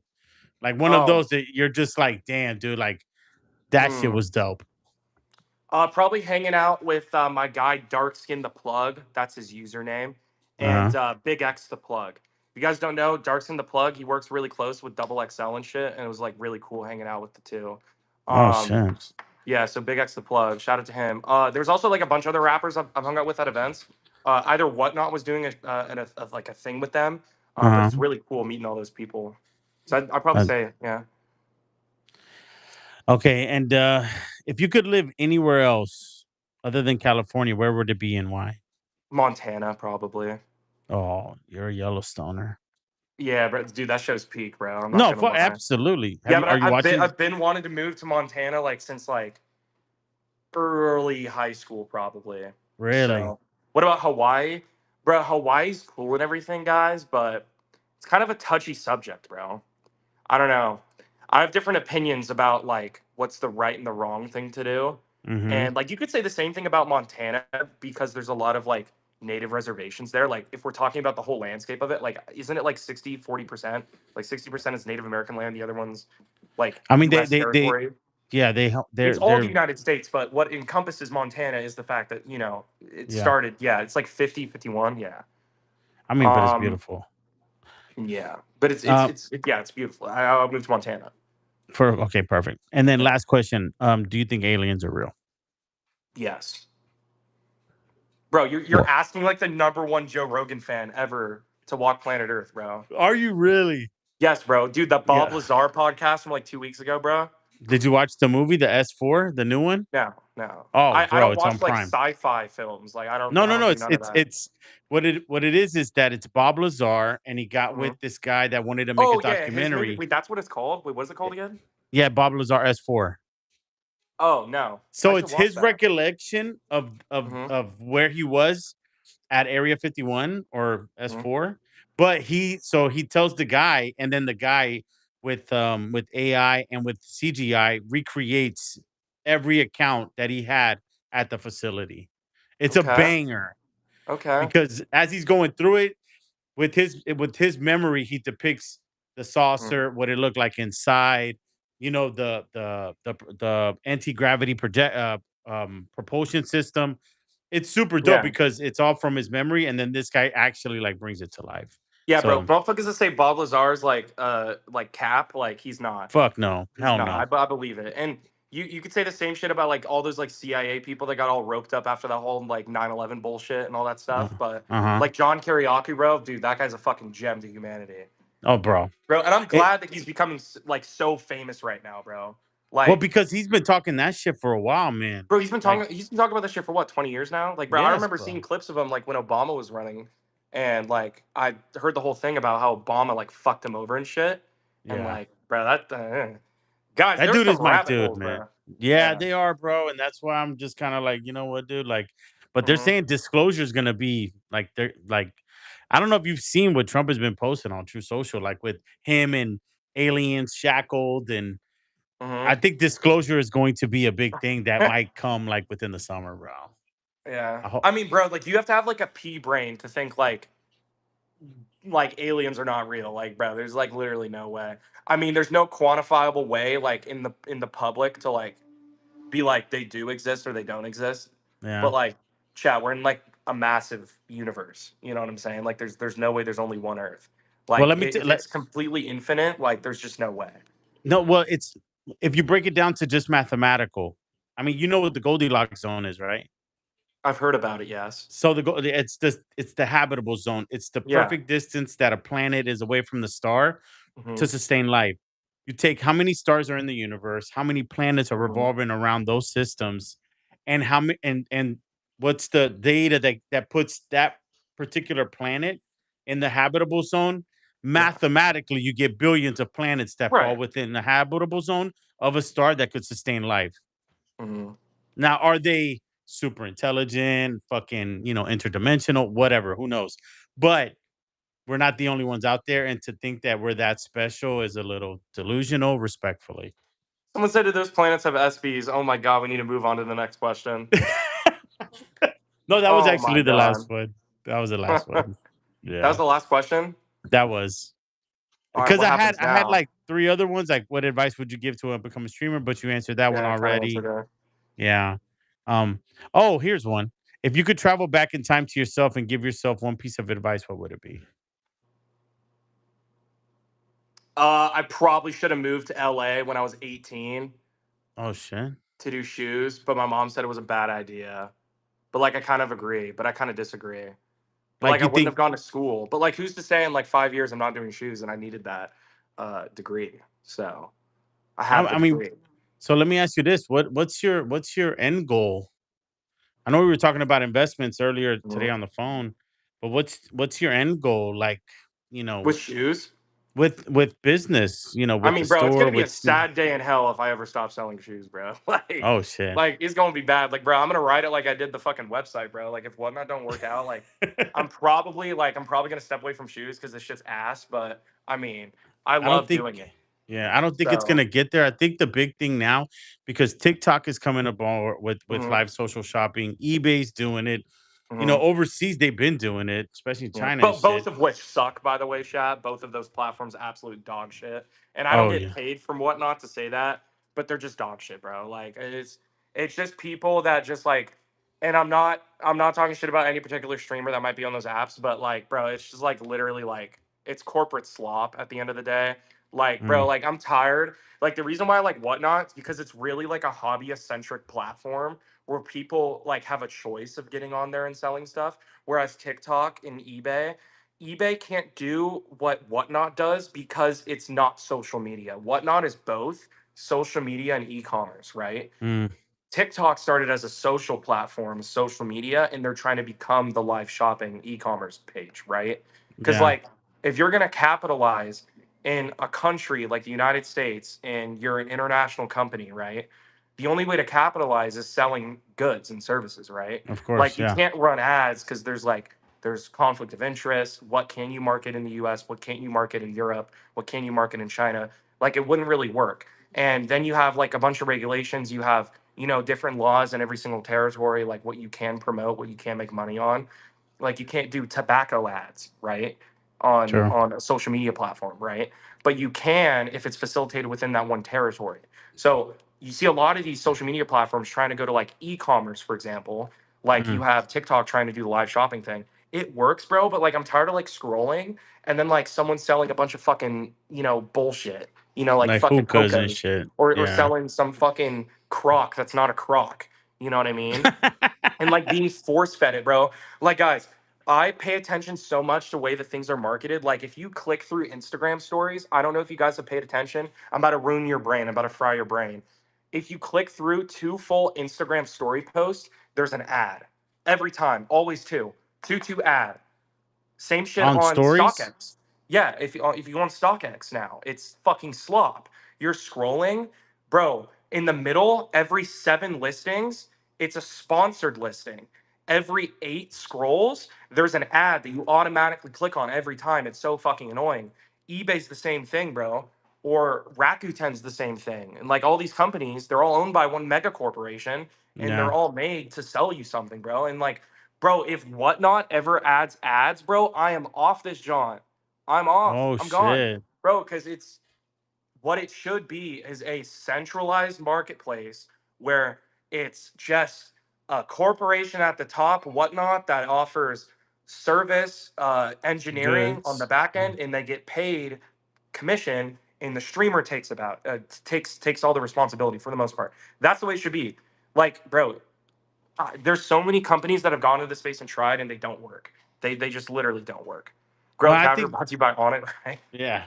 Yeah, What I love about, and this is what this was the real thing that brought me to Whatnot was that app. You're only out opening that app if with a level of intention of buying. exactly. Like, Yeah. let's just see what they're running, and if Hmm. there's something I want, I'll get it. But it's one of those that, like, you're only opening up the app to see what's popping, and let's just see what people are running. But Yeah. there isn't ads, and as a company, like, yo, Whatnot's killing it because, like, you have thousands of sellers selling 24 hours a day. Right. You could open up this bitch at 4 in the morning, bro, and someone's on there. A group of people are on there Hmm. slanging something. Yeah. So, Someone just said Amazon would be a threat if they started live selling. Uh, if we're in fairy tale land and Amazon would actually do something like that, maybe. But it's not going to happen. A lot of people don't know that Amazon, 80% of like their commerce and revenue comes from just normal businesses. Like if you look up on your Google business map in your neighborhood or your apartment complex, almost every 3 or other 5 complexes or housing units are a business. Like I don't know if you guys know this, but like the world and like for the most part, if we're talking about all of e-commerce, Amazon being like 40% of it, if you look at that entire pool of users, they're all, self-employed. They're all like their own companies. So the problem with Amazon is the way that the interface is made to look is it's like you can buy this, and most people don't know where it's coming from, but they're all being fulfilled by different people. Yes, there's IP protection where Nike might sell this item and Adidas might sell this item, or there might be fertilizer sold by Ace Hardware. You're just not really meant to see that. So I think it would be a conflict of yeah, their Prime thing. It would be a conflict to have live video shopping and not be able to provide the Prime service that they already have, or kind of overlook people that are like bigger brands on there or smaller brands. Like if Samsung goes live and sells TVs on there, they're kind of cutting out the small business, you know? yeah. So I And don't think they'd ever do it. They wouldn't do it. I But if don't they think so. did, it would be crazy. Yeah. Well, what Amazon has now works. Hmm. It's perfect. Yeah. It's for them to add social, like, for what, dude? Like, they're making, like, 9 out of 10 things that I order come through Amazon, and I get it within the day. Hmm. Like, what the It's fuck great. was it? I don't need to go look for wait and wait in an auction Hmm. for someone to run that bitch. Fuck no. I'm just gonna Yeah. go type it, buy it now, and it tells Exactly. me it'll be there by 10 p.m. Cool, bet. Mhm.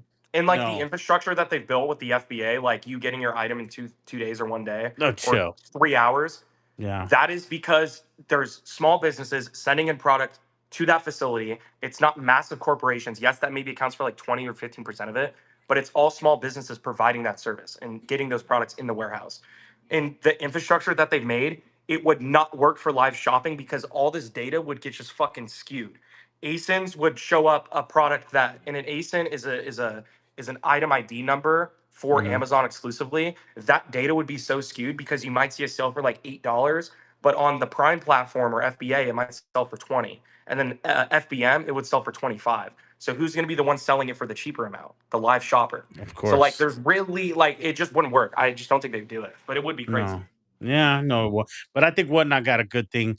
some people have said that they're trying to scale up to be bought out, but I think if Whatnot keeps what they're No, doing, I think if anything, they're going to IPO, and if they do, it would be fantastic.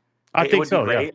But you can kind of feel it when companies are about to do that. They start cleaning up a lot of things and they start adding more terms and conditions just to like please investors and hmm like really make sure everything's clean before they do it. But I don't really think they're in the position to, you know, do something to like do that. that. I Yeah. mean, Whatnot's killing it, dude. Like to Mhm. see, Yeah, I they're saw killing them it, on.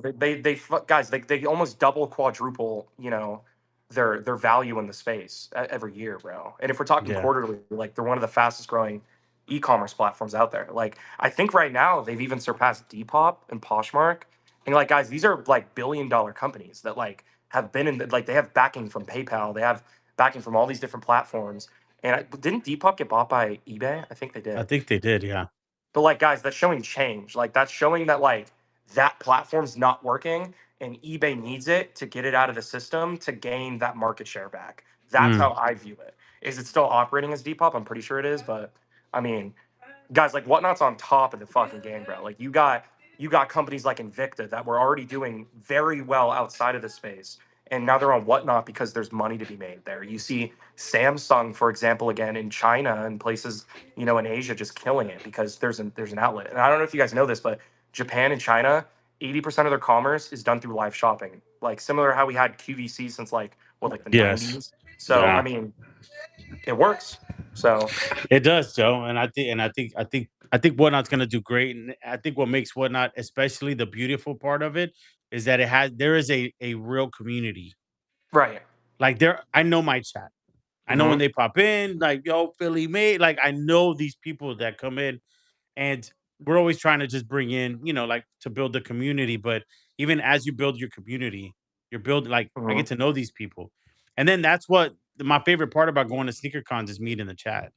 Yeah, of course. And I tell them, like, yo, run up on me, bro. Like, I don't know who you are, so you're gonna have to introduce yourself to me. But trust me when I say, like, I want to get to know you. Because now Yeah. I put a face to the name. And now it's more than just me on a screen selling you a shoe. Now it's like, oh, I know you. So if I see you fucking at Mhm. Walmart, yeah, I'm gonna say what's up. Yeah. Bro, one Yeah. time I got recognized in the Home Depot in Waikiki, like in the R- industrial area near like the No port. way. Yeah, right after a stream, bro. It was Yeah. crazy, bro. Yeah. I love it, dude. But barbering has made me understand the people game. Hmm. And the digital side of it is it's good, because like you get to touch so many other people outside of For just sure. who I can physically touch. But when I do make my way to your state, I always tell people like if you want to meet me, I want to meet you. Hmm. Let's do it. Yeah, because I love the personal touch. Because I'll sit there and talk with people for like 10, 15 minutes. Yeah. Like, but that's the barber in me. I mean, my whole Mhm. career is, talking. So I'm pretty. Yes, Dom. Yes, Dom. Yeah, it's the podcast. Yeah, the podcast, It's the right? podcast. Well, Grail, dude, thank you so much, yo. Tonight Hmm. was a fucking banger episode. We went way past. I told you it was gonna be 90 minutes. we're, Hmm. we're we're pushing 2 hours and a half. Yeah, is this the longest one you've done or no? Yeah, pretty much, yeah, dude. Like, cause I'm really like, after 90 minutes, even when I'm streaming, I get itchy. Like, okay, I kind of want to go, watch TV or something. I'm like ready to get off, but uh this one kind of went the distance, dude, and I love it. Hey, bro, If this shit light anybody, work. yeah, it's that light work. Oh, that's right. Light Cause work, twin. you know what I'm saying? Are you still gonna go live right now? Yeah, you guys want me to sell some fucking shoes or what? Yeah, cause I'll fucking tell everybody stick around. We're gonna fucking raid into them in 2 minutes. Yeah, guys. All right. Give me 2 minutes, Joaquin. Always a pleasure. Lulu, thanks for having me too. I'm sure she's behind the Absolutely, camera bro. Thank you somewhere. so much, Grill. Um, Thank you to the Culture Junkie family. You guys are fucking great. I'll see you guys in about two. Give me like 3 minutes, bro. 3 minutes. And I'm gonna entertain. I'm gonna talk to him here for three All right, minutes. Uncle. All right, Bubby.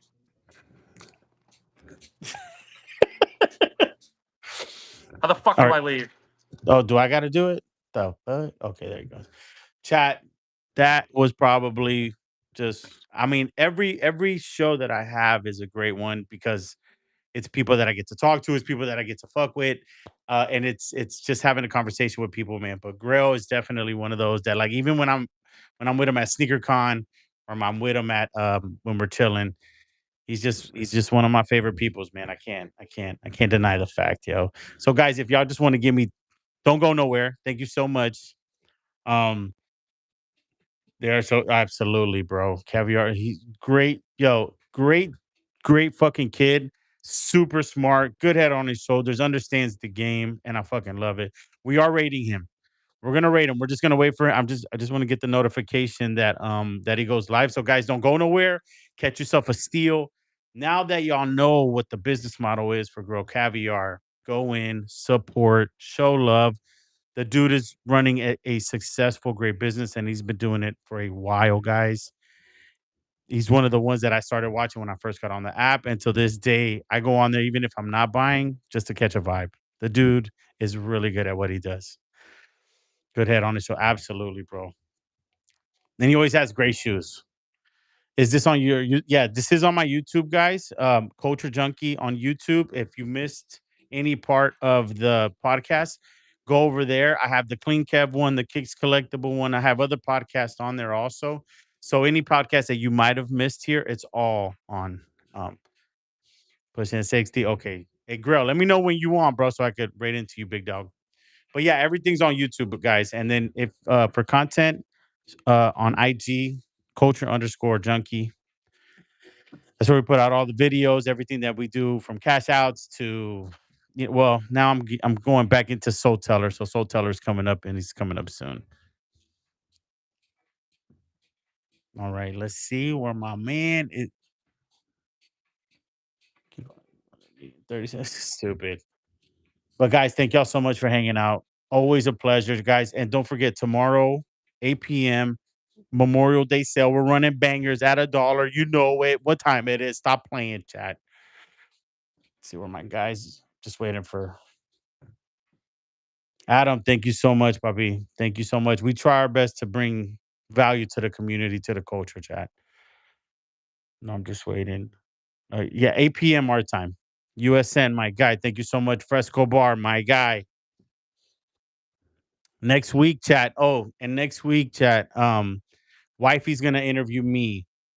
Oh, there we go. All right, chat. We love you guys. Be easy, stay greasy. Let's do it for the culture. We love you guys. As always, chat. Peace.